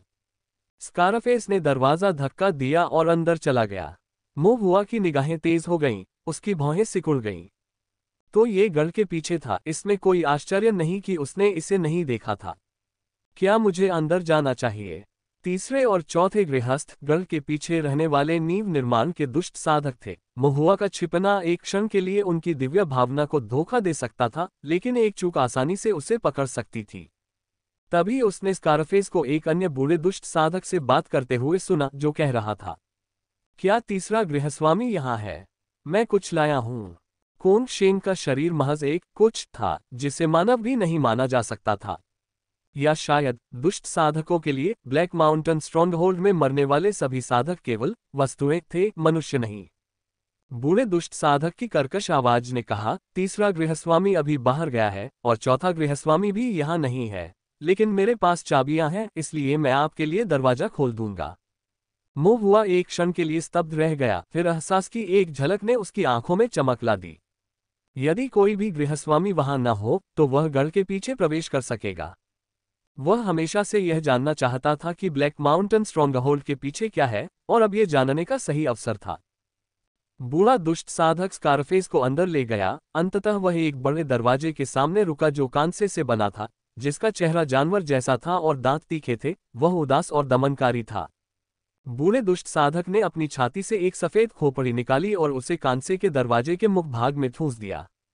दरवाजे के ऊपर खूनी संरचना पैटर्न एक एक करके चमक उठे, जिसमें लाल रंग की चमक घूमती हुई अंदर की ओर एकत्रित हो रही थी तथा जानवर के मुंह पर केंद्रित हो रही थी। ऐसा लग रहा था जैसे किसी राक्षस जानवर के मुंह में ताज़ा खून बह रहा हो। और जैसे ही राक्षस जानवर ने ताज़ा खून पी लिया, उसने अपना मुंह चौड़ा खोला और दरवाजा जोर से खुल गया। मोहुआ पलके झपकाते हुए देख रहा था। यह कोई नियमित पंचतत्व संरचना या कोई अन्य रूढ़िवादी ताओवादी न्यायालय संरचना नहीं थी। यह सचमुच एक दुष्ट संरचना थी। वे लाल बत्तियां राक्षस का खून नहीं थीं, बल्कि मानव का खून थीं। ये खोपड़ी किसी राक्षस की नहीं, बल्कि किसी मानव की थी। ताओवादी न्यायालय द्वारा दुष्ट संरचनाओं का अध्ययन करना तथा दुष्ट कौशलों का अभ्यास करना सख्त मना था, तथा इसका पता चलने पर बिना किसी अपवाद के मृत्युदंड की सजा दी जाती थी। दुष्ट संरचना द्वारा संरक्षित द्वार वास्तव में किस ओर जाता था? क्या ये ब्लैक माउंटेन स्ट्रॉन्गहोल्ड के असली रहस्यों को छिपा सकता है? मोहुआ को लंबे समय से संदेह था। क्या दुष्ट साधकों का ये समूह यहाँ सिर्फ ठहरने की जगह ढूंढने के लिए इकट्ठा हुआ है? गृहस्थ ने काले पर्वत का गढ़ बनाया और बहुत सारे दुष्ट साधकों को इकट्ठा किया। क्या इसका कोई और उद्देश्य हो सकता है? क्या यह उद्देश्य दरवाजे के पीछे छुपा हो सकता है? मोहुआ को अचानक घबराहट महसूस हुई। बूढ़े दुष्ट साधक ने दरवाजा धक्का देकर खोला और स्कारफेस से बोला, अंदर चलो। स्कारफेस, जो शायद यहाँ पहली बार नहीं आया था, ने सिर हिलाया और भान की बोरी को अपनी मुट्ठी में लेकर वह कांस्य द्वार में प्रवेश कर गया। बूढ़ा दुष्ट किसान अंदर नहीं गया, बल्कि बाहर पहरा देता रहा। केवल क्यूई शोधन 9वें स्तर की शक्ति के साथ वह मोहुआ की छिपाव तकनीक के माध्यम से नहीं देख सकता था। जब तक आधार निर्माण साधक वहां नहीं था, ये क्यूई शोधन क्षेत्र के दुष्ट साधक मूलतः मोहुआ के लिए आंखें खुली होने पर भी अनदेख थे। मोहुआ ने सबसे पहले चुपचाप अपनी दिव्य इंद्रिय को मुक्त किया और द्वार के अंदर झांका। दरवाजे के पीछे केवल स्कारफेस की जीवन शक्ति थी, कोई अन्य जाल जैसी संरचना मौजूद नहीं थी। मोह हुआ को थोड़ा आश्वस्त किया गया और फिर बूढ़े दुष्ट साधक की असावधानी का फायदा उठाते हुए वह चुपके से बिना कोई आवाज किए सावधानीपूर्वक दरवाजे से अंदर घुस गया। जैसे ही वह दरवाजे से अंदर आया, खून की बदबू उसकी ओर आने लगी। हवा में खून की धुंध तैर रही थी, जिसमें सड़न की धुंधली दुर्गंध और उल्टी लाने वाली अजीब गंध थी। दरवाजे के पीछे से यह गंध आ रही थी, जिससे मोह हुआ को कोई आश्चर्य नहीं हुआ। ये ब्लैक माउंटेन स्ट्रॉन्गहोल्ड में सर्वत्र व्याप्त था, यहाँ यह अधिक घना था। मोह हुआ को इस जगह के लेआउट और सेटअप से आश्चर्य हुआ। हॉल के सामने एक विशाल कीमिया भट्टी खड़ी थी। कीमिया भट्टी सफेद थी, मानो हड्डी से बनी हो। नीचे एक भयावह हरे रंग की भूतिया आग जल रही थी, भयावह रूप से टिमटिमा रही थी, लपटे गोली की भट्टी को चाट रही थी, जिसके अंदर कुछ अज्ञात चीज परिष्कृत हो रही थी, फुफकार रही थी और चटक रही थी। इसके चारों ओर विभिन्न प्रकार की औषधीय जड़ी बूटियां थीं, जिनका आकार विचित्र और रंग चटकीला था। कुछ जड़ी बूटियां तो जीवित भी लग रही थीं, जिनके डंठल अजीब तरह से ऐंठ रहे थे और पत्तियां खुल और बंद हो रही थीं, कभी कभी तो चीखें भी निकल रही थीं। पूरा कमरा एक कीमिया कक्ष जैसा लग रहा था, एक कीमिया कक्ष जहां कुछ अज्ञात, खूनी और भयानक गोलियां बनाई जा रही थीं। इसे देखकर ही मोह हुआ को शरीर और मन में बेचैनी महसूस होने लगी। ये दुष्ट साधक वास्तव में कौन सी गोलियां परिष्कृत कर रहे हैं? मोह हुआ ने सोचते हुए भौहें चढ़ाईं। अचानक उसने स्कारफेस की आवाज सुनी, इस सूअर की खाने की आदतें सचमुच घिनौनी हैं। मोह हुआ ने आवाज का पीछा किया और गोली भट्टी के दूसरी ओर उसने स्कारफेस को देखा और उसके सामने एक विशालकाय सूअर राक्षस था।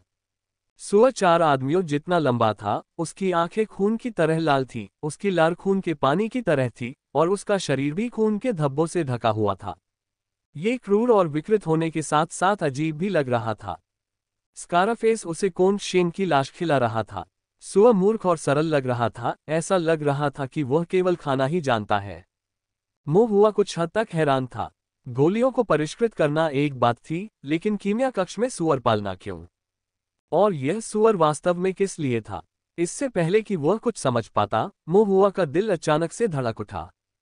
उसने अपनी दिव्य इंद्री से किसी के आने का आभास किया। उस व्यक्ति की उपस्थिति स्पष्ट और अथाह थी और वह तीसरा गृहस्वामी था। मोह हुआ ने तुरंत जल मार्गी कदम उठाया और तेजी से 3 कदम उठाकर बीम पर चढ़ गया, चौड़ी छत की बीम पर सपाट और वास्तविक रूप से लेट गया, अपनी सांस रोक ली और अपनी आत्मा को केंद्रित किया, थोड़ी सी भी सांस छोड़ने की हिम्मत नहीं की। कुछ ही देर में तीसरा गृहस्वामी अंदर आया। तीसरे हाउस होल्डर को देखकर स्कारफेस ने श्रद्धापूर्वक देखा और सम्मानपूर्वक कहा, हाउस होल्डर। तीसरे गृहस्वामी ने उसे सूअर को खाना खिलाते हुए देखा, सिर हिलाया और कहा, आप जा सकते हैं। हाँ, स्कारफेस ने आदरपूर्वक स्वीकार किया, झुककर प्रणाम किया और फिर चला गया। गोली वाले कमरे में अब केवल तीसरा गृहस्वामी और मोह हुआ ही बचे थे, जो चुपके से छत की बीम पर लेटे हुए थे। मोह हुआ छत की बीम पर लेटा हुआ था, हिलने की हिम्मत नहीं कर रहा था और सोचने से खुद को नहीं रोक पा रहा था। क्या तीसरा गृहस्थ बाहर नहीं गया? वह फिर वापस क्यों आ गया? क्या ऐसा हो सकता है कि वह किसी अस्थायी काम से बाहर गया हो और अब जब उसका काम पूरा हो गया है तो वह वापस आ गया हो? यदि तीसरा गृहस्वामी हर समय यही रहता है, तो क्या मैं बाहर नहीं जा सकता? मोह हुआ के दिल में एक ठंडक दौड़ गई। थोड़ी देर बाद कमरे में कोई हलचल नहीं हुई और मोह हुआ ने सावधानी से अपना सिर नीचे की ओर झांकने के लिए बढ़ाया। उसकी नजर गोली भट्टी और सूअर राक्षस पर पड़ी और फिर तीसरे गृहस्वामी पर पड़ी। मोह हुआ चौंक गया और जल्दी से अपनी नजरें हटा ली, अपना छोटा सा सिर नीचे कर लिया और अब और नहीं हिला। थोड़ी देर बाद तीसरे गृहस्वामी ने कोई प्रतिक्रिया नहीं दिखाई। उसने मेरी निगाह पर ध्यान नहीं दिया, मोह हुआ ने संदेह से सोचा। उसने फिर अपना सिर बाहर निकाला और चुपके से तीसरे गृहस्वामी की ओर देखा, फिर जल्दी से उसे वापस ले लिया। तीसरे गृहस्वामी की अभी भी कोई प्रतिक्रिया नहीं हुई। मोह हुआ ने एक पल सोचा और फिर समझ गया। ब्लैक माउंटेन स्ट्रॉन्गहोल्ड के 2 हाउस होल्डर्स में से चौथे हाउस होल्डर की दिव्य इंद्रियां कमजोर थीं, लेकिन उनकी धारणाएं इतनी तीव्र थीं कि उनकी एक झलक भी सहज रूप से देखी जा सकती थी। तीसरा गृहस्थ इसके विपरीत था, उसके पास प्रबल दिव्य इंद्रियां थीं, लेकिन राक्षसी तीव्र धारणाएं नहीं थीं। इसलिए जब मोह हुआ उसे चुपके से देखता था, जब तक कि उसमें कोई दुर्भावना या हत्या का इरादा न हो, तो वह ध्यान नहीं देता था। मोह हुआ ने शांति से राहत की सांस ली। यह अच्छा था कि उसका पता नहीं चला, अन्यथा उसकी स्थिति और भी खतरनाक हो जाती। फिर वह उत्सुक हो गया, तीसरा गृहस्वामी इतनी देर तक कीमिया कक्ष में क्या कर रहा था। मोहुआ ने अपना छोटा सा सिर फिर से बाहर निकाला और चुपचाप देखने लगा। तीसरा गृहस्थ ध्यान आसन पर बैठ गया, अपने मन को एकाग्र करके विचार में ध्यान लगा रहा था। यह उसके लिए सामान्य बात थी। तीसरे गृहस्थ ने शांतचित्त होकर ध्यान किया। संयोगवश वह इस बात से अनभिज्ञ था कि अभेद्य प्रतीत होने वाले ब्लैक माउंटेन गढ़ में इस रहस्यमय खूनी गोली कक्ष में एक छोटा साधक चुपके से घुस आया था। और इस समय ये छोटा किसान अपना छोटा सा सिर बाहर निकालकर उत्सुकता से उसकी ओर देख रहा था। कुछ देर ध्यान करने के बाद आत्मा में शांति और दिव्य अनुभूति का अनुभव करते हुए तीसरे गृहस्थ ने अपने थैले से एक नक्शा निकाला और उसे अपने सामने फैला दिया। तीसरे गृहस्वामी ने अपने हाथ से एक संकेत उठाया, पलथी मारकर बैठ गए। उनकी आंखें नक्शे पर टिकी थीं तथा उनका ध्यान चिंतन में केंद्रित था। किरण द्वारा अवरुद्ध मोहुआ देख सकता था कि तीसरा गृहस्वामी क्या कर रहा था, लेकिन वह मानचित्र पर सामग्री नहीं देख सका।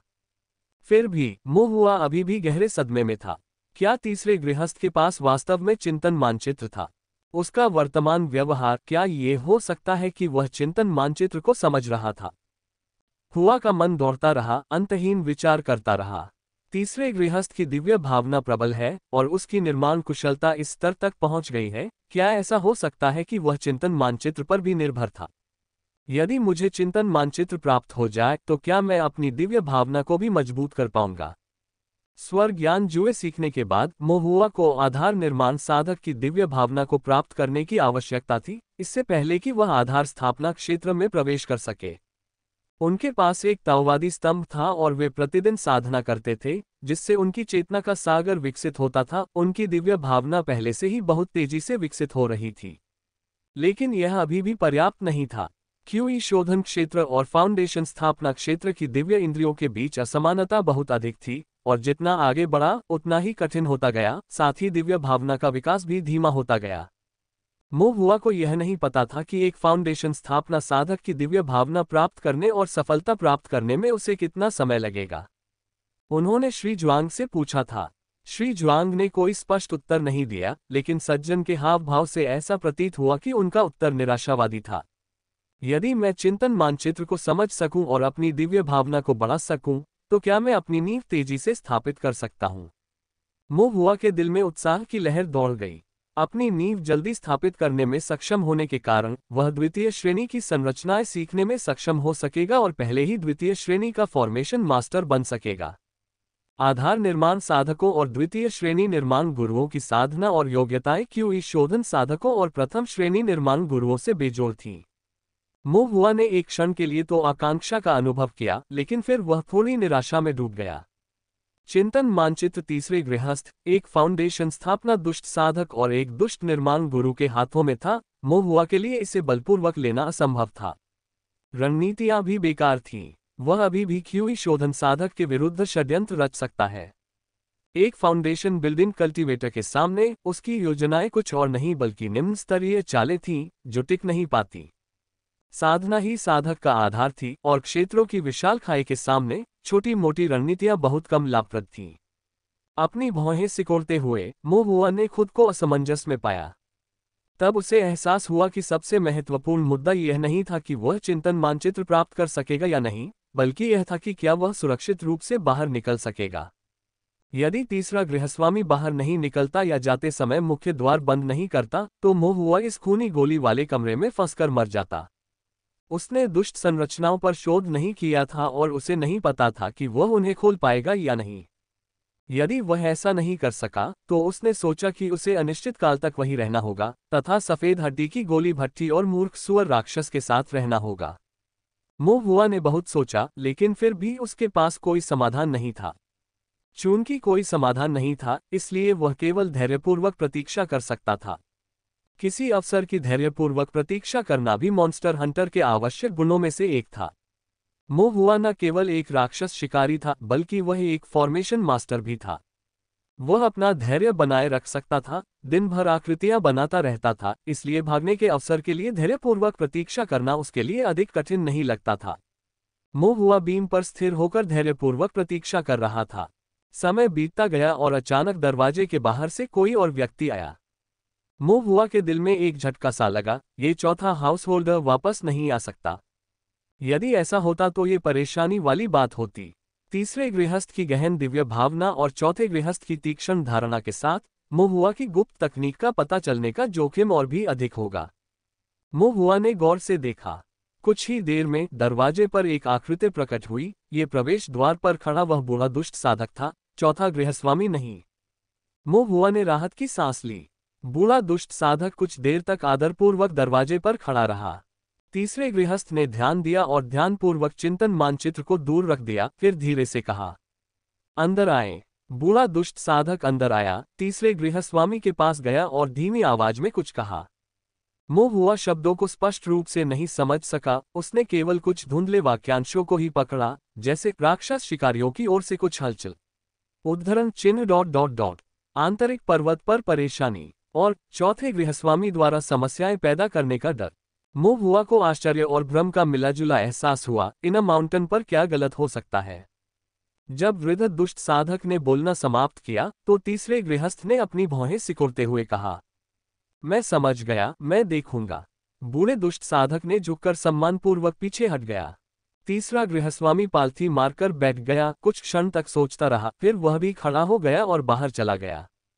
हालांकि दरवाजे के आधे रास्ते तक पहुंचने के बाद वह वापस मुड़ा, गोली वाले कमरे के अंदर 2 कदम चला, मानो अनिश्चित महसूस कर रहा हो। फिर उसने बड़ी सावधानी से अपने स्टोरेज बैग से चिंतन मानचित्र निकाला। तीसरे गृहस्थ ने ध्यान कुंडली जिस पर वह बैठा था उठाए और जमीन की ओर इशारा किया, जिससे जमीन पर बने आकृति चित्र चमक उठे।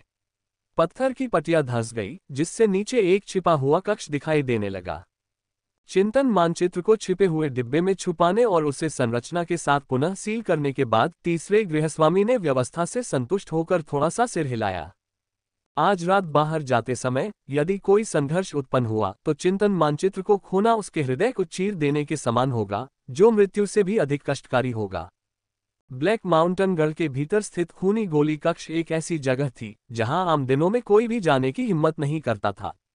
यदि कोई आ भी जाए तो किसी को कुशन के नीचे छिपे हुए डिब्बे के बारे में पता नहीं चलेगा, ये तो दूर की बात है कि उसके अंदर चिंतन मानचित्र रखा हुआ है। इस ब्लैक माउंटेन गढ़ में ये संभावना और भी कम थी कि कोई भी संरचना को अनलॉक कर सके। अपनी तैयारियों में आश्वस्त होकर तीसरे गृहस्वामी को अंततः पुनर्तः निश्चिंतता का अनुभव हुआ। वह उठकर चला गया, गोली कक्ष से बाहर निकल गया और बाहर निकलने से पहले उसने रक्त संरचना को भी सील कर दिया और जानवर द्वार को भी बंद कर दिया।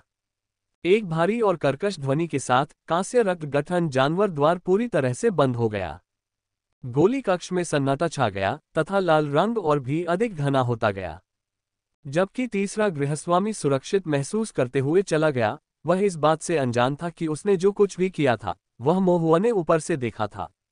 मुंह हुआ ने यह सुनिश्चित करने के लिए कुछ देर इंतजार किया कि गोली कक्ष खाली हो गया है और तीसरा गृहस्वामी वास्तव में चला गया है, फिर चुपके से बीम से नीचे उतर गया। मुंह हुआ सबसे पहले कांस्य पशु द्वार के पास पहुंचा। बीस्ट गेट को बंद कर दिया गया था और संरचना सक्रिय हो गई थी। मुंह हुआ के पास चाबी नहीं थी, अर्थात सफेद खोपड़ी, और स्वाभाविक रूप से वह द्वार नहीं खोल सका। यदि उसके पास चाबी होती तो भी वह अंदर से नहीं खुलती। मुंह हुआ ने तब अपनी दिव्य भावना से संरचना का निरीक्षण किया और एक आह भरी। मुख्य द्वार पर बने सभी पैटर्न दुष्ट संरचनाएं थीं, जिनके बारे में मुंह हुआ को कुछ भी पता नहीं था और न ही उन्हें हल करना जानता था। लगता है मैं अभी नहीं जा सकता, मुंह हुआ ने फिर आह भरी। चूंकि वह जा नहीं सकता था, इसलिए उसने तीसरे हाउस होल्डर के नक्शे पर एक नज़र डाल ली। मुंह हुआ ने खुद को संभाला और तुरंत गोली वाले कमरे में लौट आया। गोली कक्ष में सफेद हड्डी की गोली भट्टी से एक भयावह चमक निकल रही थी और एक विशाल सुअर राक्षस खून से सना हुआ था। मुंह हुआ ने वह स्थान ढूंढ लिया जहां तीसरा गृहस्थ चिंतन कर रहा था और वहां ध्यान गद्दी उठा ली। गद्दी के नीचे कुछ भी नहीं था, लेकिन अपनी दिव्य बुद्धि से मुंह हुआ उस संरचना के अंतर्निर्मित पैटर्न को देख सकता था। एक संरचना गुरु की चालें एक साधारण साधक को धोखा दे सकती हैं, लेकिन मुंह हुआ को नहीं, जो स्वयं एक संरचना गुरु था, जब तक कि संरचनाओं के बारे में उनकी समझ में कोई महत्वपूर्ण अंतर न हो। तीसरा गृहस्थ वास्तव में एक नींव निर्माण साधक था, लेकिन वह एक प्रथम श्रेणी का गठन गुरु भी था। संरचना ज्ञान के संदर्भ में वह और मोहुआ बराबर थे। कुछ क्षेत्रों में वह मोहुआ से अधिक मजबूत था, जबकि अन्य में वह मोहुआ जितना कुशल नहीं था। मोहुआ ने उस संरचना की जांच की जिसका उपयोग तीसरे गृहस्वामी ने छिपे हुए डिब्बे को सील करने के लिए किया था। यह एक छिपी हुई संरचना थी जिसमें कुछ मिश्रित धातु और पत्थर की संरचनाएं शामिल थीं। गुप्त संरचना छिपने के लिए थी, जबकि मिश्रित धातु और पत्थर की संरचना सुदृढ़ीकरण के लिए थी। जब तक ये कोई बुरी संरचना नहीं है तब तक यह अच्छा है, मोहुआ ने खुद से कहा। तीसरे गृहस्वामी ने संभवतः सोचा होगा कि बुरी संरचना बहुत अधिक स्पष्ट थी और कुछ छिपाने के लिए उपयुक्त नहीं थी, इसलिए उसने छिपे हुए डिब्बे को अस्पष्ट और सील करने के लिए मिश्रित संरचनाओं के साथ एक छिपाव संरचना का उपयोग किया। आखिरकार तोंगक्सियन शहर के पास छिपने की जगह और मिश्रित संरचना बनाने में सक्षम संरचना मास्टर्स फीनिक्स पंख और गेंडा सीन की तरह दुर्लभ हैं, और लगभग कोई भी ऐसा नहीं था जो इन संरचनाओं को सुलझा सके। लेकिन मोहुआ एक अपवाद था। बुरी संरचनाओं से निपटने के दौरान मोहुआ के पास कोई समाधान नहीं था, लेकिन अगर यह एक नियमित संरचना थी, विशेष रूप से प्रथम श्रेणी की 5 तत्व संरचना, तो वह इसे बिना अधिक प्रयास के हल कर सकता था। मोहुआ को तीसरे गृहस्वामी द्वारा सावधानीपूर्वक व्यवस्थित संरचनाओं को हटाने में केवल एक क्षण लगा, यहां तक कि छिपे हुए डिब्बे को कोई नुकसान पहुंचाए बिना मूल संरचनाओं की अखंडता को संरक्षित किया गया। मोहुआ ने प्रभावित होकर स्वयं को सिर हिलाया। श्री जुआंग ने मुझे जो समाधान सिखाया वह वास्तव में उपयोगी है, अन्यथा ब्लैक माउंटेन स्ट्रॉन्गहोल्ड में उसकी घुसपैठ इतनी आसान नहीं होती। संरचनाओं को खोलने के बाद मोहुआ ने छिपे हुए डिब्बे को खोला और ध्यानपूर्वक उसके भीतर से चिंतन मानचित्र निकाला। चिंतन मानचित्र कुछ हद तक प्राचीन था। कागज ऐसा लग रहा था जैसे कागज और त्वचा दोनों एक साथ मुड़े हुए थे, जिससे अंदर की सामग्री दिखाई नहीं दे रही थी। मोहुआ उसे खोलकर जल्दी से देखना चाहता था, लेकिन अचानक वह हिचकिचाया। उसे याद आया कि श्री जुआंग ने उससे क्या कहा था। चिंतन मानचित्र अत्यंत दुर्लभ हैं और इनमें खतरे छिपे हैं। जब तक अत्यंत आवश्यक न हो, आपको इन्हें छूना नहीं चाहिए। मोहुआ के दिल में एक ठंडक दौड़ गई। यदि वह श्री जुआंग की बातों पर ध्यान दें तो इस चिंतन मानचित्र को जल्दबाजी में खोलने से उन्हें अप्रत्याशित खतरों का सामना करना पड़ सकता है। मोहुआ को हमेशा श्री जुआंग के शब्द याद रहते थे। यदि श्री जुआंग ने कहा कि चिंतन मानचित्र में खतरे छिपे हैं, तो बेहतर होगा कि जब तक स्थिति स्पष्ट न हो जाए तब तक इसे न छुआ जाए। लेकिन अब जबकि चिंतन मानचित्र उसके हाथ में है, तो क्या उसे वापस कर देना चाहिए? मोहुआ हिचकिचाया। यदि तीसरा गृहस्थ इस मानचित्र पर पुनः विचार करेगा, तो इससे उसकी दिव्य भावना बढ़ेगी, उसे और अधिक दुष्ट रचनाएं सीखने का अवसर मिलेगा, तथा वह और भी अधिक गलत कार्य करते हुए और भी अधिक बुरे कर्म करता रहेगा। भले ही मोहुआ ने नक्शा नहीं रखा, लेकिन वह इसे तीसरे गृहस्वामी के हाथों में दोबारा नहीं पड़ने दे सकता था। मुझे क्या करना चाहिए? मोहुआ ने एक क्षण सोचा, फिर उसकी आंखें चमक उठी। अगर नक्शा खतरनाक होता तो वह अभी उसे नहीं देखता। वह चिंतन नक्शा अपने पास रख लेता और मिस्टर जुआंग के लौटने पर उनसे इसके बारे में पूछता।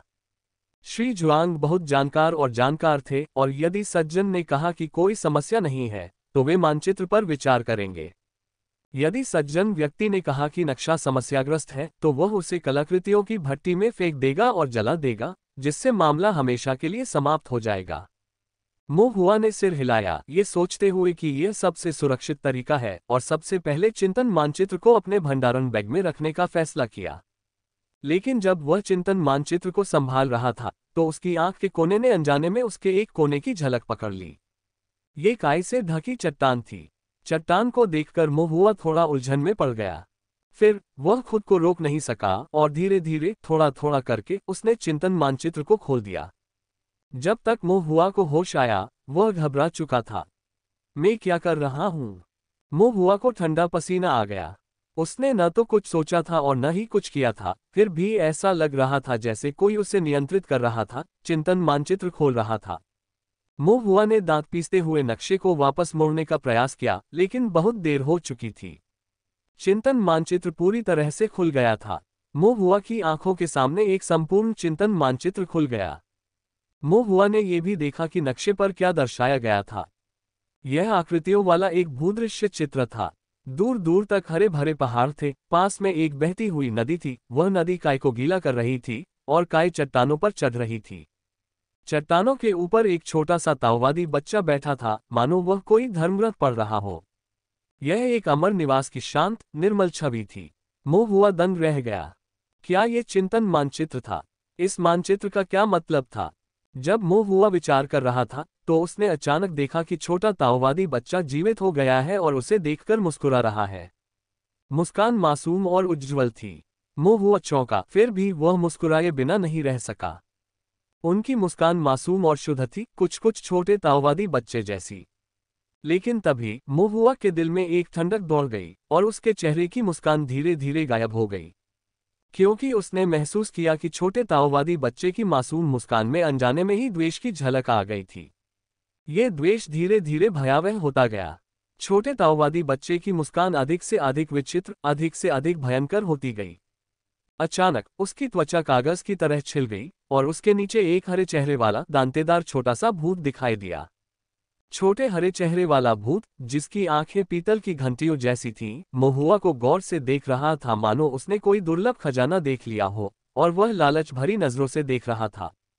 महुआ के ध्यान भटकने के क्षण को पकड़ते हुए वह चित्र से बाहर निकल आया, हथेली के आकार तक सिकुड़ गया और महुआ के माथे की ओर झपटा। उसका हाथ एक तेज पंजे की तरह था, चेतना के समुद्र की दीवार को चीरता हुआ, और महुआ के चेतना के समुद्र में घुस गया।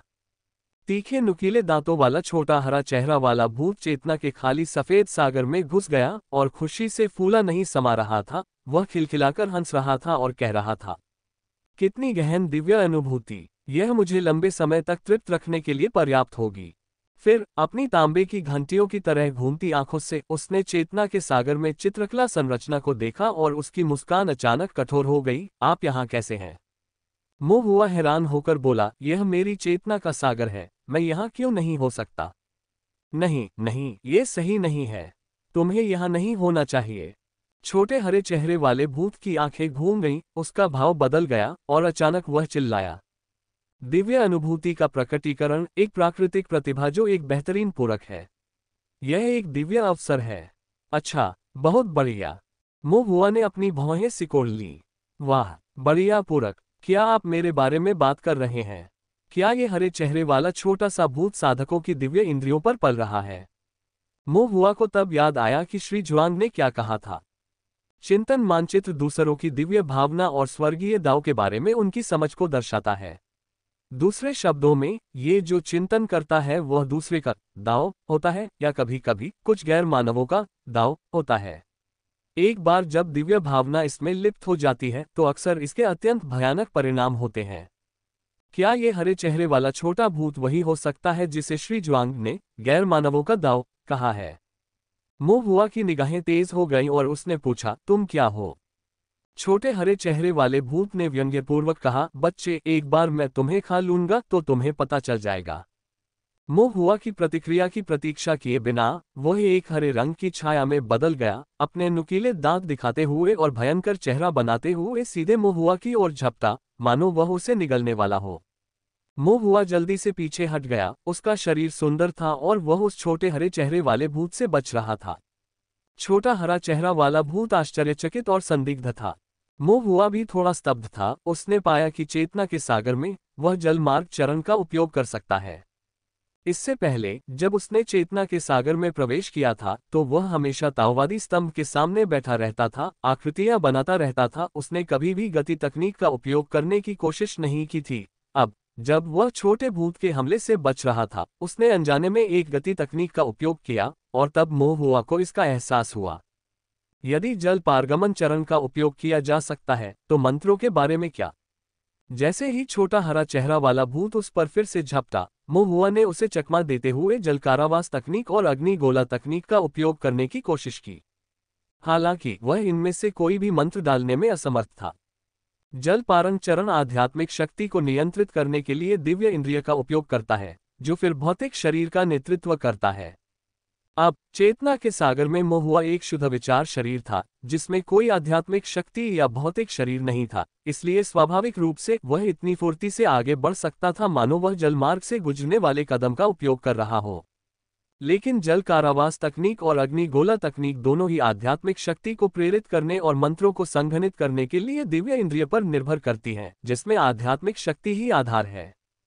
चून की चेतना सागर के भीतर कोई आध्यात्मिक शक्ति नहीं थी, इसलिए स्वाभाविक रूप से मंत्रों का जाप नहीं किया जा सकता था। हरे चेहरे वाला छोटा भूत अविश्वसनीय रूप से तेज था, लेकिन महुआ की चाल उससे भी ज्यादा उत्कृष्ट थी। इसलिए कई बार की लड़ाई के बाद भी छोटा भूत महुआ से बेहतर नहीं हो पाया। छोटा हरा चेहरा वाला भूत हताशा से खूंखार लग रहा था। फिर भी महुआ के दिल में एक बोझ भी जमने लगा। वह सिर्फ वाटर पासिंग स्टेप से ही बच सकता था। वाटर प्रिजन तकनीक से दुश्मनों को फंसाने या फायरबॉल तकनीक से हमला करने में असमर्थ था, जिससे वह सिर्फ एक जिंदा निशाना बनकर रह गया। इस तरह लगातार बचते रहना आखिरकार कोई हल नहीं था। उसे कोई दूसरा रास्ता सोचना होगा। छोटा हरा चेहरा वाला भूत काफी देर तक झपटता रहा, फिर भी महुआ को छूने में असमर्थ रहा। खुद को उपहासित महसूस कर रहा था। उसकी आंखें द्वेष से भरी हुई थीं और वह कह रहा था, तुम मुझ पर दबाव डाल रहे हो। एक बार जब मैं तुम्हें पकड़ लूंगा तो मैं तुम्हें टुकड़े टुकड़े करके चबा डालूंगा। ये कहने के बाद उस छोटे हरे चेहरे वाले भूत ने वास्तव में अपना बायां हाथ तोड़कर अपने मुंह में डाल लिया और अपने ही अन्न को चबाकर टुकड़े टुकड़े कर दिया।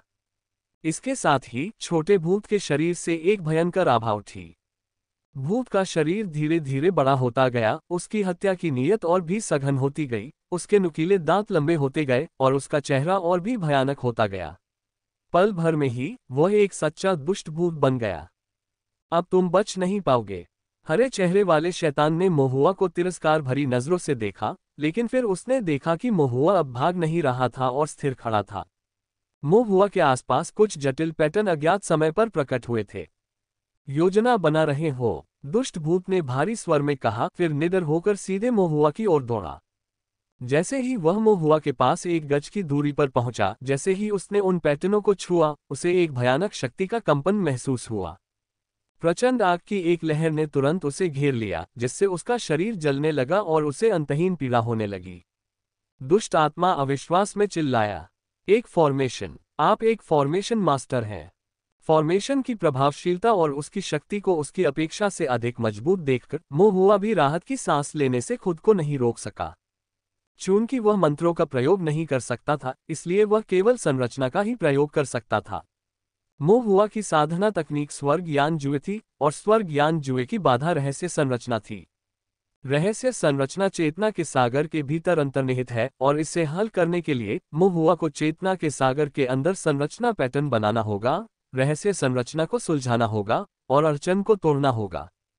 दूसरे शब्दों में, चेतना के सागर के भीतर गठन प्रभावी था, लेकिन चेतना के सागर के भीतर यह संरचना भिन्न है। गठन स्वर्गीय दाव के नियमों की अभिव्यक्ति है, इसका सार स्वर्गीय दाव की दिव्य इंद्रिय की समझ है। बाहरी दुनिया में किसी संरचना का चित्रण करते समय संरचना को ले जाने के लिए संरचना माध्यम पर निर्भर रहना चाहिए, पैटर्न को चित्रित करने के लिए आध्यात्मिक स्याही का उपयोग करना चाहिए, और अंततः संरचना को सक्रिय करने के लिए आध्यात्मिक शक्ति का उपयोग करना चाहिए। किसी संरचना के प्रभाव आध्यात्मिक शक्ति द्वारा महसूस किए जाते हैं। किसी संरचना की शक्ति वास्तव में विभिन्न प्रकार की आध्यात्मिक शक्तियों जैसे कि 5 तत्वों की मारक क्षमता है। हालांकि चेतना के सागर के भीतर संरचनाएं अलग हैं। चेतना के सागर के अंदर कोई बाह्य वस्तु नहीं है, केवल शुद्ध दिव्य भावना है, इसलिए एक गठन के प्रभाव वास्तव में दिव्य भावना के प्रभाव हैं। निर्माण की शक्ति वास्तव में दिव्य ज्ञान की शक्ति है। महुआ द्वारा तैयार की गई प्रथम श्रेणी की पृथ्वी अग्नि संरचना, जिसके विस्फोट से तीव्र अग्नि उत्पन्न होती है, वास्तविक ज्वाला नहीं है, बल्कि दिव्य इंद्रिय से संघनित भ्रामक अग्नि है। ये केवल दिव्य इंद्रिय को ही क्षति पहुंचा सकता है, बिना ज्वाला के जलता है और भ्रमपूर्ण भस्मीकरण की पीड़ा के साथ जलता है। और संयोगवश ये छोटा हरा चेहरा वाला भूत चेतना के सागर में महुआ की तरह एक भ्रामक दिव्य विचार शरीर होना चाहिए। अब ऐसा लगता है कि फॉर्मेशन के प्रभाव महुआ की कल्पना से भी बेहतर हैं। दिव्य इंद्रिय से निर्मित संरचना अत्यंत शुद्ध है और इसकी शक्ति उल्लेखनीय है, जो दुष्ट आत्मा के दिव्य विचार के आधार को क्षति पहुंचाने के लिए पर्याप्त है। महुआ का उत्साह बढ़ गया और उसकी निगाहें धीरे धीरे ठंडी होती गईं। फॉर्मेशन पेंटिंग के लिए समय की आवश्यकता होती है, और इससे पहले इस छोटे भूत द्वारा पीछा किए जाने के कारण महुआ के पास समय नहीं था और इसलिए फॉर्मेशन बनाने का कोई अवसर नहीं था। लेकिन जब युद्ध का समय आया तो ये छोटा सा भूत गुस्से में आकर बकवास करने लगा। उसने अपना शरीर बड़ा करने से पहले काफी देर तक अपने ही हाथ को चबाया, जिससे अधिक समय बर्बाद हुआ। महुआ के लिए फॉर्मेशन पूरा करने के लिए इतना लंबा तैयारी समय पर्याप्त था। छोटा भूत एक दुष्ट भूत में बदल गया और अधिक शक्तिशाली होता गया, लेकिन इससे मोहुआ को समय मिल गया, जिससे उसे एक फॉर्मेशन मास्टर को एक फॉर्मेशन बनाने का मौका मिला। किसी फॉर्मेशन के भीतर फॉर्मेशन मास्टर सबसे शक्तिशाली होता है। मोहुआ की आंखों में ठंडी रोशनी छा गई और वह सोचने लगा कि इस छोटे से भूत का वध कैसे किया जाए। इससे पहले भी मोहुआ को इसका पीछा करने पर निराशा हुई थी, और अब वह स्वाभाविक रूप से इसे जाने नहीं देगा। हरे चेहरे वाला शैतान पृथ्वी अग्नि संरचना द्वारा उड़ा दिया गया। वह जमीन पर पड़ा था, भयंकर आग से जल रहा था और लगातार चिल्ला रहा था। वह आग की लपटों को बुझाना चाहता था, लेकिन ये लपटें दिव्य इंद्रिय की शक्ति का उपयोग करके संरचना द्वारा संघनित की गई थी और उनका कोई भौतिक रूप नहीं था, केवल एक दिव्य इंद्रिय प्रेत था। हरे चेहरे वाला शैतान उन्हें बुझाने में असमर्थ था और आग तब तक जलती रही जब तक कि उसकी हरी त्वचा झुलस नहीं गई और फिर धीरे धीरे बुझ गई। हरे चेहरे वाला शैतान खड़ा हो गया, उसकी झुलसी हुई त्वचा जल्दी ही पहले जैसी हो गई, लेकिन उसकी सांसें थोड़ी कमजोर हो गई थीं। यद्यपि इसका स्वरूप एक दिव्य इंद्रिय प्रेत जैसा था, लेकिन संरचना की आग ने इसकी दिव्य इंद्रिय को जला दिया था। भले ही इसका स्वरूप वैसा ही रहा हो, लेकिन इसके दिव्य विचार के मूल को बहुत बड़ी क्षति हुई है। मोहुआ को अभी भी भयंकर रूप से घूरते हुए हरे चेहरे वाले शैतान की ऊपरी बहादुरी अंतर्निहित कमजोरी को छुपाती थी और उसके अंदर एक गहरा भय उमड़ता था। ये कैसा राक्षस है जो दिव्य विचार प्रकट कर रहा है और दिव्य भावना के साथ गठन को भी संघनित करने में सक्षम है। केवल दिव्य विचार की शक्ति के संदर्भ में यह इस छोटे साधक से अधिक शक्तिशाली था। यदि यह सामान्य रूप से दिव्य विचार से लड़ता तो यह आसानी से इस छोटे से साधक को टुकड़े टुकड़े कर सकता था, लेकिन फॉर्मेशन का उपयोग करने वाले इस छोटे से कल्टीवेटर के साथ सब कुछ पूरी तरह से अलग था। स्वर्गीय दाव से अंकित संरचना दिव्य भावना का परम उपयोग है। विशेष रूप से दिव्य विचार की लड़ाई में एक संरचना मूल को सीधे नुकसान पहुंचाने के लिए स्वर्गीय दाव का लाभ उठाती है, जिससे इसकी मारक क्षमता और भी अधिक भयानक हो जाती है। इस एहसास के साथ हरे चेहरे वाले शैतान को पीछे हटने की तीव्र इच्छा हुई। उलझते रहने का कोई मतलब नहीं था। वह अब इस छोटे से किसान के लिए कुछ नहीं कर सकता था। न केवल यह उसके विरुद्ध शक्तिहीन था, बल्कि यदि युद्ध जारी रहता और यह उसके गठन से क्षतिग्रस्त हो जाता, तो इसकी महत्वपूर्ण जीवन शक्ति की हानि या इसके दिव्य विचार के पूर्ण विनाश की भी संभावना थी। बच्चा, मैं तुम्हें जाने नहीं दूंगा, हरे चेहरे वाले शैतान ने क्रूरता से थूका। फिर भी उसका शरीर धीरे धीरे पीछे हट गया। ये देखकर कि वह भागने की कोशिश कर रहा है, मोहुआ की भौहें तन गईं। उनका गठन, चाहे आक्रमण के लिए हो या बचाव के लिए, केवल एक ही स्थान पर स्थित हो सकता था। यदि यह हरे चेहरे वाला भूत भागने का निर्णय ले लेता तो उसे रोकने का कोई उपाय नहीं होता। हरे चेहरे वाला शैतान धीरे धीरे पीछे हटता हुआ महुआ के चेतना सागर के किनारे तक पहुंच गया और भागने ही वाला था। तभी दोपहर के 1 बज गए। चेतना के अलौकिक सागर के मध्य में एक टूटा हुआ स्तंभ चुपचाप सतह पर आ गया। एक अमूर्त किंतु गहन आभा तुरंत फैल गई। उस आभा में अत्यधिक भय समाया हुआ था। हरे चेहरे वाले शैतान को अचानक खतरे का एहसास हुआ। उसकी आंखें चौड़ी हो गईं, यहाँ तक कि उसकी त्वचा का हरापन भी फीका पड़ने लगा। उसकी अभिव्यक्ति अत्यधिक भय से भर गई और वह जोर से चिल्लाया, यह क्या है? फैलती हुई आभा की एक छोटी सी किरण ने हरे चेहरे वाले शैतान को पूरी तरह से कांपने, भय से सहने, अपने मूल स्रोत से ही समाप्त हो जाने के महान भय का अनुभव करने के लिए प्रेरित किया। आभा का ये धागा स्वर्गीय दाव से प्रतिकर्षण जैसा प्रतीत हो रहा था। स्वर्गीय दाव सभी दुष्ट आत्माओं का दमन करता है। उसी समय हरे चेहरे वाले शैतान को अपने पूरे शरीर में जलन महसूस हुई। उसने नीचे देखा तो पाया कि अनजाने में ही उसके हाथ, पैर और पूरा शरीर पिघलती हुई आग में जल रहा था, जो धीरे धीरे बुझ रही थी। और उसका रूप धीरे धीरे सिकुड़ता जा रहा था। धीरे धीरे उसका असली आकार सामने आ रहा था और वह उस छोटे हरे चेहरे वाले भूत में बदल रहा था जिसके नुकीले दांत निकले हुए थे। मुझे भागना होगा, वरना मैं निश्चित रूप से मर जाऊंगा। बुरी तरह डरकर छोटा हरा चेहरा वाला भूत तीखी चीखें मारते हुए महुआ के चेतना सागर से भागने के लिए संघर्ष कर रहा था। स्वाभाविक रूप से महुआ इससे भागने नहीं देगा। उसकी आंखें चमक उठी। उसने जल मार्ग के सोपान का उपयोग करने का अवसर लिया। 3 कदम ऐसे उठाए जैसे कि वे 2 हों, और एक क्षण में वह छोटे हरे चेहरे वाले भूत के सामने पहुंचा और उसे पकड़ लिया। पहले जब छोटा हरा चेहरा वाला भूत शक्तिशाली था तो महुआ उसके करीब नहीं जा सकता था। लेकिन अब इस पर महुआ की पृथ्वी अग्नि संरचना द्वारा बमबारी की गई थी और ताओवादी स्टेल की आभा द्वारा जला दिया गया था, जिससे इसका असली रूप प्रकट हो गया था और शेष दिव्य भावना काफी कमजोर हो गई थी। महुआ ने उसे आसानी से वश में कर लिया। छोटा हरा चेहरा वाला भूत अभी भी संघर्ष कर रहा था, चिल्ला रहा था, मुझे जाने दो, मुझे जाने दो। महुआ ने उसे जारी नहीं किया, इसके बजाय उसने पूछा, आप वास्तव में क्या है? छोटे हरे चेहरे वाले भूत ने कोई जवाब नहीं दिया, इसके बजाय उसका चेहरा भयंकर धमकी भरा हो गया। मुझे जल्दी से छोड़ दो, वरना एक दिन मैं तुम्हें खा जाऊंगा। महुआ की निगाहें सख्त हो गईं और उसका चेहरा गंभीर हो गया। जब मौत निकट है तो तुम मुझे धमकी देने का साहस कैसे कर सकते हो? उसने छोटे हरे चेहरे वाले भूत का गला पकड़ लिया और ठंडे स्वर में कहा, घमंडी बने रहो और देखो कि मैं पहले तुम्हें खा तो नहीं लेता। यद्यपि महुआ के शब्द धमकी भरे थे, लेकिन जैसे ही उसने उन्हें बोला, छोटे हरे चेहरे वाले भूत के चेहरे पर अचानक भय का भाव आ गया। मत मत कहो, खाओ।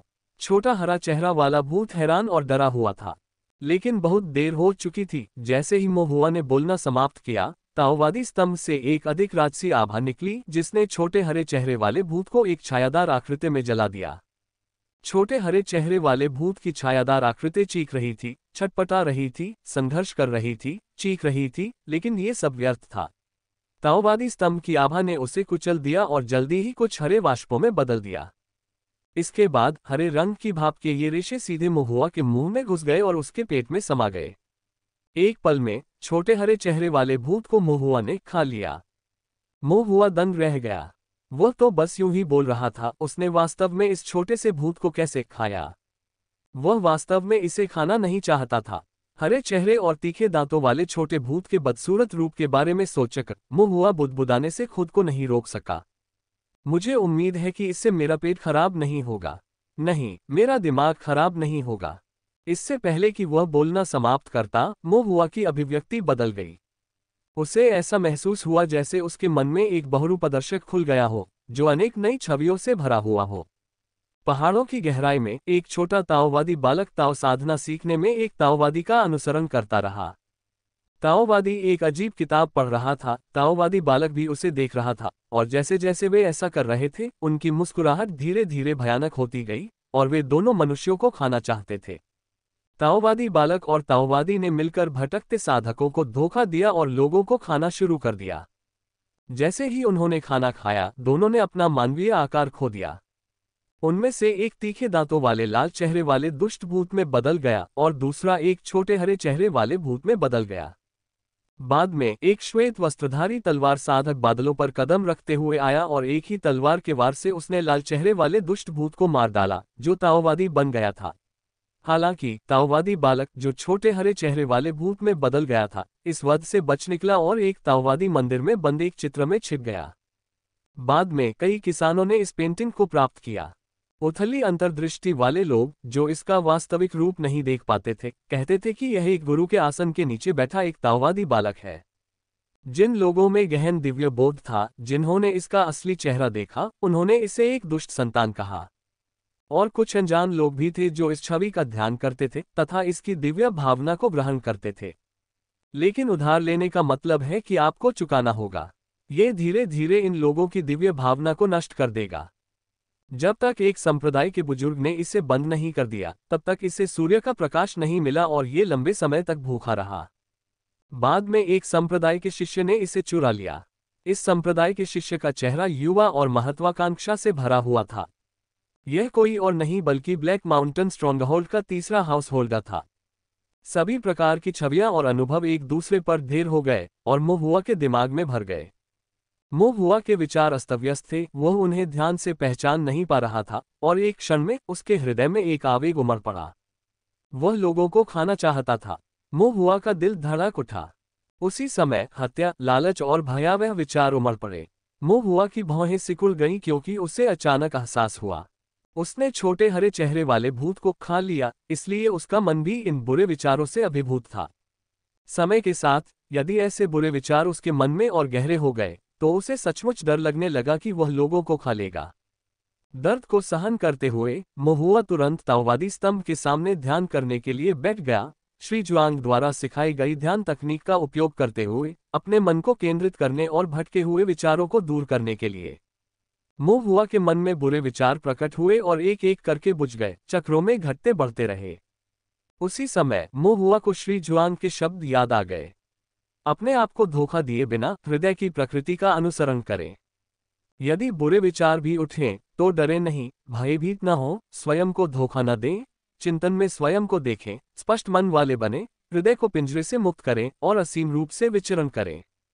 संसार के विचार अपने आप में कुछ भी नहीं है। हृदय उज्ज्वल दर्पण की तरह धूल जमा नहीं करता। हरे ख्यूई की धाराएं भयावह विचारों से उलझी हुई मो हुआ के शरीर से बिखर गईं और ताओवादी स्तंभ की आभा से पूरी तरह कुचल गईं और बिना किसी निशान के गायब हो गईं। मो हुआ को पता ही नहीं चला कि उसकी आंखें खुलने में कितना समय बीत गया था। अभी अभी उठे असंख्य बुरे विचार पूरी तरह से दूर हो गए थे। मो हुआ का मन विचलित होने से मुक्त हो गया था और उसकी दिव्य भावना गहरी हो गई थी। मो हुआ ने राहत की सांस छोड़ी और जैसे ही वह खड़ा होने वाला था, उसके चेतना सागर में अत्यंत शुद्ध दिव्य विचार का उफान उमड़ पड़ा।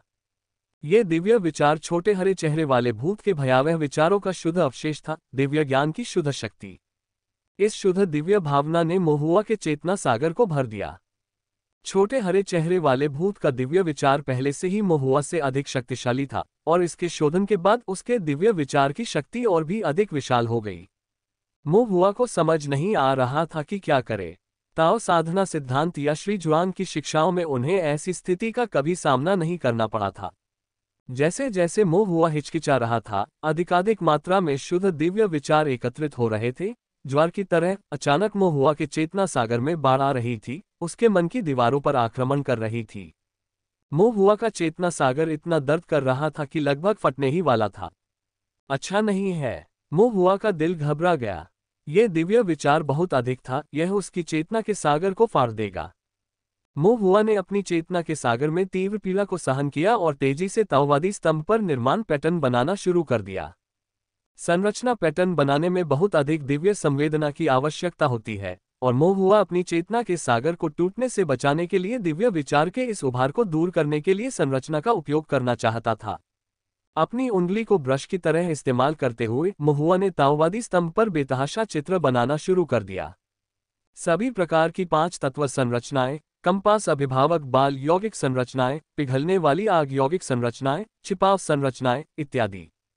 मो हुआ ने बिना किसी दूसरे विचार के जैसे ही वे मन में आए उन्हें चित्रित कर दिया। उनकी गति बहुत तेज थी, उनकी उंगलियां इतनी तेजी से नाच रही थीं कि वे प्रतिबिंब छोड़ रही थीं।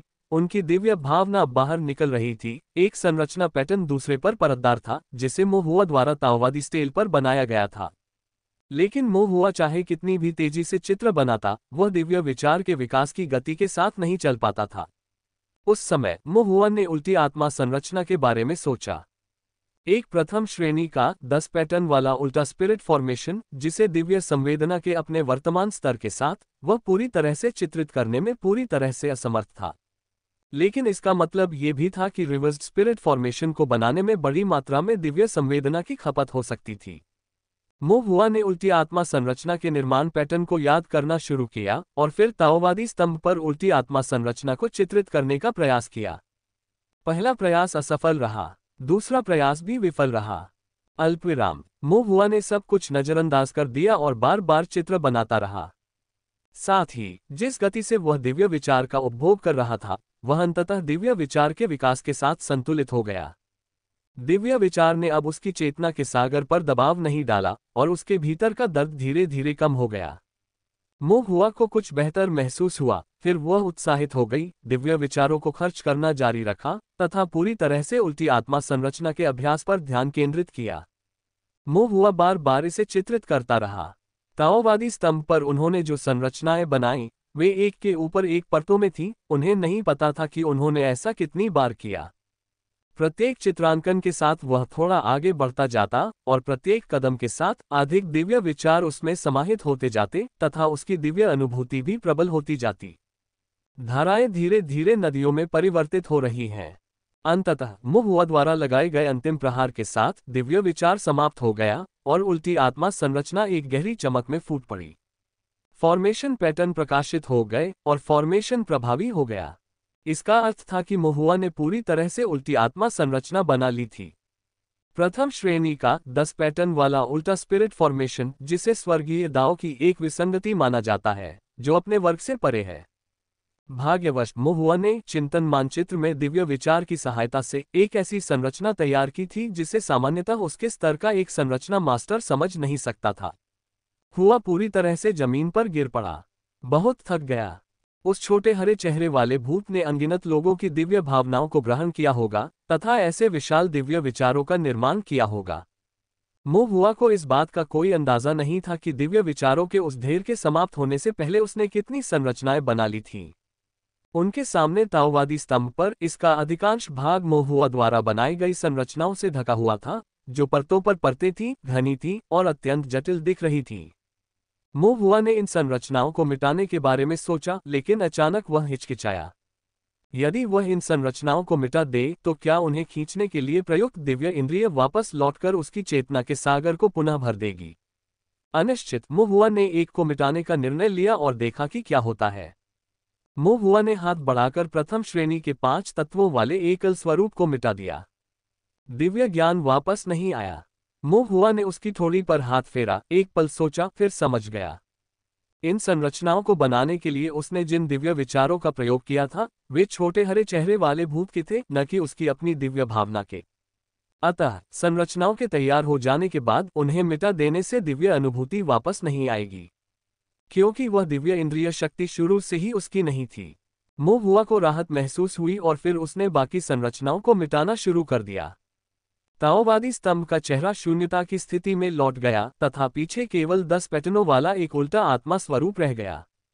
संपूर्ण उल्टी आत्मा संरचना अपने प्राचीन और गूढ़ संरचना पैटर्न के साथ एक प्रकार की सरल सुंदरता रखती थी और इसके ऊपर बहने वाला प्रकाश चकाचौंध करने वाला, किंतु गहन था। महुआ इससे मंत्रमुग्ध हुए बिना नहीं रह सका। ये स्वर्गीय दाओ की विसंगतियों से युक्त संरचना पैटर्न था, जो प्रथम श्रेणी की संरचनाओं के नियमों से परे था और इसे उसके अपने हाथ से बनाया गया था। ये दुख की बात है कि इसे चिंतन मानचित्र से दिव्य विचारों का उपयोग करके बनाया गया था। महुआ को थोड़ा अफसोस हुआ, लेकिन वह इस अनुभव से बहुत दुखी भी हुई।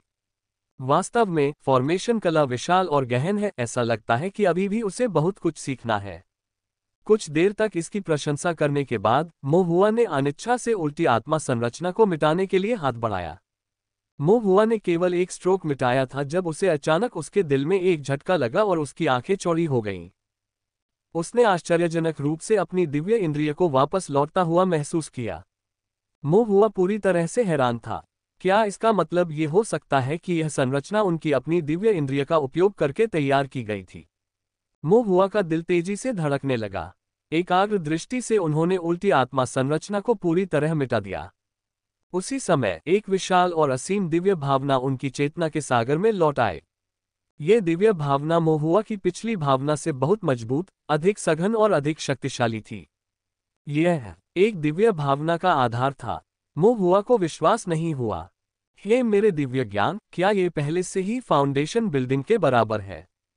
महुआ एक क्षण के लिए भावनाओं के उतार चढ़ाव से अभिभूत हो गया। उसके बाद उसने अपने हृदय में उथल पुथल को दबा दिया और ताओवादी स्तंभ पर उल्टे आत्मा स्वरूप को पुनः बनाना शुरू कर दिया। महुआ ने हर स्ट्रोक पर अत्यंत ईमानदारी से जीत हासिल की।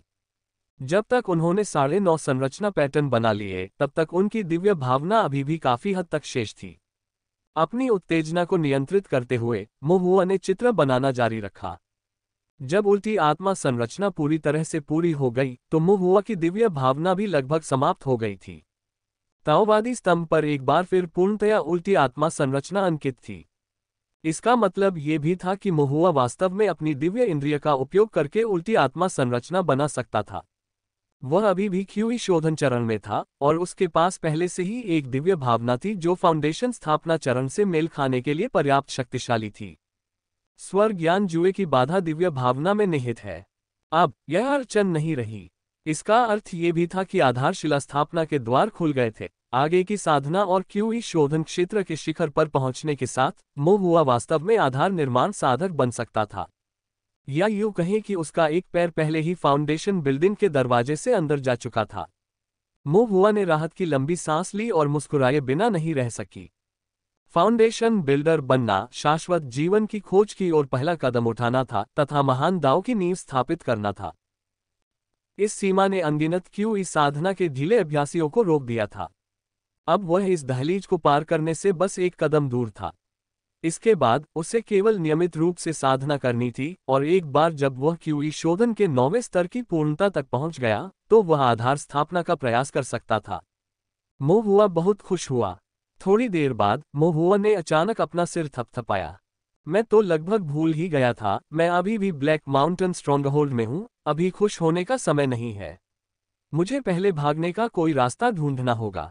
मोहुआ ने उल्टी आत्मा संरचना को मिटा दिया और जैसे ही उसकी दिव्य इंद्रिय ने अपना रास्ता वापस लिया और उसकी चेतना के सागर को भर दिया, वह उससे दूर चला गया। मोहुआ चेतना के सागर से बाहर आया, उसने अपनी आंखें खोली और चारों ओर देखा, लेकिन अचानक ही वह ठिठक गया। उसने पाया कि कोई चुपचाप उसे देख रहा था और वह व्यक्ति कोई और नहीं बल्कि ब्लैक माउंटेन स्ट्रॉन्गहोल्ड का हाउस होल्डर था। चिंतन मानचित्र के साथ बहुत ही दुष्ट गठन मास्टर। मोहुआ ने अपना संयमित व्यवहार बनाए रखा, यद्यपि उसका दिल तेजी से धड़क रहा था। ये सब खत्म हो गया था। ये गृहस्वामी कब आया था और वह कितनी देर से देख रहा था। चिंतन मानचित्र में छोटे हरे चेहरे वाले भूत के साथ उलझने में तल्लीन और संरचनाओं को चित्रित करते समय अपने दिव्य विचारों की कमी से ग्रस्त मोहुआ ने बहुत अधिक समय ले लिया था, इसलिए उसने अनुमान लगाया कि गृहस्वामी पहले ही बाहर जा चुका होगा, अपना काम पूरा कर चुका होगा और वापस आ गया होगा। क्या करें? मोहुआ ने अपना धैर्य बनाए रखा। उसके विचार तेजी से चल रहे थे और वह खुद को बाहर निकालने का रास्ता खोज रहा था। इस समय वह घबराने या कमजोरी दिखाने का जोखिम नहीं उठा सकता था। अगर दुश्मन नहीं हिलता तो वह भी नहीं हिलता। वह गृहस्वामी को अपने बारे में कुछ भी पता नहीं चलने दे सकता था। मोहुआ की अभिव्यक्ति अपरिवर्तित स्थिर रही क्योंकि वह शांति से गृहस्वामी को देख रहा था। गृहस्वामी भी चुपचाप मोहुआ को देख रहा था, भावशून्य, फिर भी उसका हृदय संदेह और आशंकाओं से भरा हुआ था। ये बदमाश कहाँ से निकला था? वह बस कुछ पल के लिए बाहर गया था, यहाँ तक कि जाने से पहले रक्त संरचना को सील कर दिया था और पशुद्वार पर ताला लगा दिया था। लेकिन वापस लौटने पर उसने एक अपरिचित लड़के को अपने तकिए पर ध्यान करते देखा। गृहस्वामी को इस बात पर विश्वास करना कठिन लगा। ब्लैक माउंटेन स्ट्रॉन्गहोल्ड कैसी जगह थी, ये बात वह किसी और से बेहतर जानता था। अचानक यहाँ एक बच्चा कैसे आ सकता है और वह गोली कक्ष के सबसे गहरे हिस्से में बिना पकड़े कैसे प्रवेश कर सकता था? जहाँ कहीं भी कुछ असामान्य है, वहाँ अवश्य ही कोई राक्षस काम कर रहा है। लड़के की पृष्ठभूमि को समझने में असमर्थ होने के कारण वह कोई भी जल्दबाजी भरा कदम उठाने का साहस नहीं कर सका। इस प्रकार मोहुआ और गृहस्वामी ने स्वयं को एक दूसरे को घूरते हुए पाया। दोनों उदासीनता का दिखावा कर रहे थे लेकिन अंदर से सतर्क थे।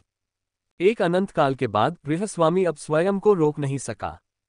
इससे पहले उन्होंने अपनी दिव्य इंद्रियों से केवल संक्षिप्त जांच की थी और मोहुआ की पृष्ठभूमि को समझने में असफल रहे थे, इसलिए उन्होंने अधिक गहराई से जांच करने का साहस नहीं किया था। लेकिन ये गतिरोध कहीं नहीं जा रहा था और उनके पास बर्बाद करने के लिए इतना समय नहीं था। अपने होंठ काटते हुए गृहस्वामी ने अपनी दिव्य इंद्रिय को पूरी तरह से मुक्त करने का निर्णय लिया ताकि मोहुआ की असली पहचान का पता लगाया जा सके। लेकिन जैसे ही उसकी दिव्य इंद्रिय ने मोहुआ को छुआ, ऐसा लगा जैसे वह एक अथाह गहरे अंधकार में गिर गया हो। गृहस्वामी चौंक गया। ऐसी गहन दिव्य अनुभूति जो एक फाउंडेशन स्थापना व्यवसाय के समान है। ये कैसे संभव हुआ कि यह बच्चा, जो क्यूई शोधन की 7वीं परत पर प्रतीत होता था, फाउंडेशन स्थापना चरण की दिव्य भावना से युक्त हो गया? नहीं, ये सिर्फ फाउंडेशन स्थापना दिव्य भावना नहीं हो सकती है। इस बच्चे की दिव्य अनुभूति अस्पष्ट और अस्पष्ट थी, जिसे स्पष्ट रूप से समझना कठिन था, और यह फाउंडेशन स्थापना से भी परे हो सकती थी, हालांकि वह निश्चित रूप से नहीं बता सकता था। गृहस्वामी की पीठ पर ठंडा पसीना आ गया।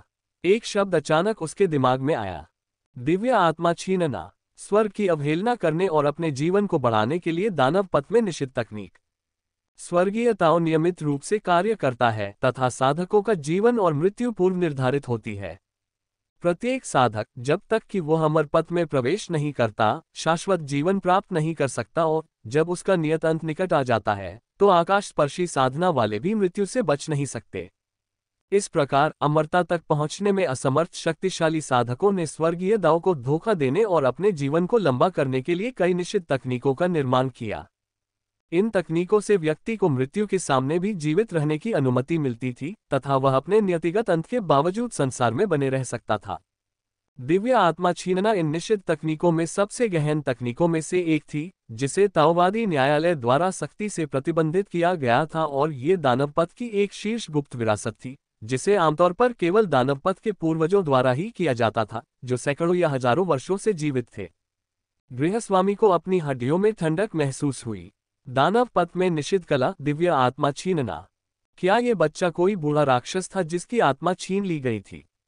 उसने फिर मोहुआ की ओर देखा और मोहुआ ने शांति से उसकी नजरों का सामना किया, न तो घबराई हुई, न ही भयभीत, और न ही किसी भावना का संकेत था। एक सामान्य बच्चा कभी भी उनकी उपस्थिति में इतना शांत नहीं रह सकता था। अधिकाधिक आश्वस्त होते हुए गृहस्वामी काफी देर तक हिचकिचाते रहे, फिर अंततः साहस जुटाकर बोले, आदरणीय वरिष्ठ, क्या मैं पूछ सकता हूं कि आप यहाँ क्यों आए हैं?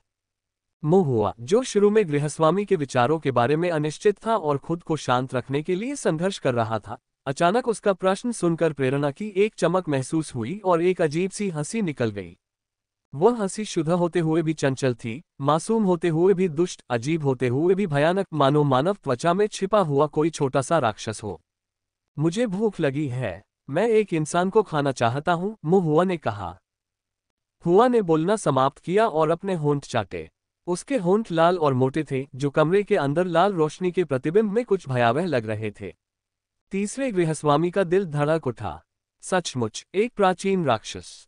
वे दुष्ट साधक, स्वयं उसी के समान अधिक से अधिक दूसरों की ऊर्जा एकत्रित करते थे, उनकी आध्यात्मिक शक्ति प्राप्त करते थे या उनका रक्त पीते थे। उन्होंने कभी भी साधना पद्धति के रूप में मनुष्यों का सेवन नहीं किया। दूसरे शब्दों में, नरभक्षण पर निर्भर साधना तकनीकें कोई सरल विधियां नहीं थीं, बल्कि वास्तविक दानव पथ कौशल थे, जो उनके जैसे अर्धप्रतिबद्ध दुष्ट साधकों की सीख से परे थे। तुरंत ही तीसरे गृहस्वामी के मन में एक और विचार आया। ये प्राचीन दानव मनुष्यों को भस्म करना चाहता था, लेकिन कमरे में केवल वही था। यदि ऐसा हुआ तो वह एकमात्र विकल्प होगा। तीसरे गृहस्वामी को पसीने छूटने लगे, उसका दिमाग तेजी से चल रहा था क्योंकि वह अपने अगले कदम की योजना बना रहा था। वह मृत्यु का इंतजार तो नहीं कर सकता था, लेकिन यदि वह कोई कदम उठाता भी, तो ये कहना मुश्किल था कि इस रहस्यमयी प्राचीन राक्षस के पास किस प्रकार की विधियां हैं। दानव पथ की आत्मा हस्तांतरण तकनीकों में निपुण एक प्राचीन दानव, चाहे साधना में कितना भी कमजोर क्यों न हो, उसके पास ऐसे साधन थे जो कुटिल रूप से विषैले थे और जिन्हें कम करके नहीं आंका जाना चाहिए। इससे सावधान होकर तीसरे गृहस्वामी ने खुद को तैयार किया और पूछा, क्या मैं जान सकता हूं, आदरणीय बुजुर्ग, आप किस प्रकार के लोगों का उपभोग करना चाहते हैं? मोहुआ ने फिर से अपने होंठ चाटे। कोई भी चलेगा, मैं भूखा हूं और ज्यादा नखरेबाज नहीं हूं। तीसरे गृहस्वामी ने राहत की हल्की सांस ली। जब तक वह स्वयं नहीं था तब तक सब ठीक था। क्या कोई ऐसा मामला है जिसमें युवा पीढ़ी आपकी सेवा कर सके? तृतीय गृहस्वामी ने झुककर पूछा। ओह, मोहुआ ने अपनी भौहें उठाई, थोड़ा सिर हिलाया। तो मेरे लिए कुछ चुन लो। कुछ चुनो किस लिए? मोहुआ ने स्पष्ट नहीं किया, लेकिन तीसरे गृहस्वामी ने समझ लिया। उसका मतलब था कि वह अपने लिए खाने के लिए कुछ लोगों को चुनना चाहता था। उसके अलावा ब्लैक माउंटेन स्ट्रॉन्गहोल्ड में अन्य दुष्ट साधक भी थे, साथ ही बंदी साधक भी थे। बंदी, जिनकी आध्यात्मिक शक्ति समाप्त हो चुकी थी या पुनःपूर्ति के लिए उपयोग की जा रही थी, पहले से ही अंदर से बर्बाद हो चुके थे और उनकी रक्तक्यूई कमजोर थी। इन लोगों को प्राचीन राक्षस द्वारा भस्म करने के लिए चुनना बहुत अपमानजनक होगा। यदि यह प्राचीन दानव क्रोधित हो गया तो ब्लैक माउंटेन स्ट्रॉन्गहोल्ड बड़ी मुसीबत में पड़ जाएगा। भस्म होने के लिए केवल गढ़ के अपने दुष्ट किसान ही बचे थे। इस पर विचार करने के बाद तीसरे गृहस्थ ने सिर झुकाकर कहा, क्या मैं जान सकता हूं कि आदरणीय बुजुर्ग की पसंद कैसी है और आपको किस तरह का व्यक्ति पसंद है? शायद मैं आपको रास्ता बता सकूं और आप खुद चुन सकें। तीसरे गृहस्वामी का इरादा प्राचीन राक्षस को बाहर ले जाने का था, और जब वह अपना पेट भर ले तो उसे ब्लैक माउंटेन गढ़ से दूर भेज देना था। कुछ दुष्ट किसानों को खोना और इस प्राचीन विचित्रता पर एहसान करना एक सार्थक व्यापार प्रतीत हुआ। उन्हें यह उम्मीद नहीं थी कि दानव पथ का ये गुरु उन्हें कोई मार्गदर्शन या सहायता देगा।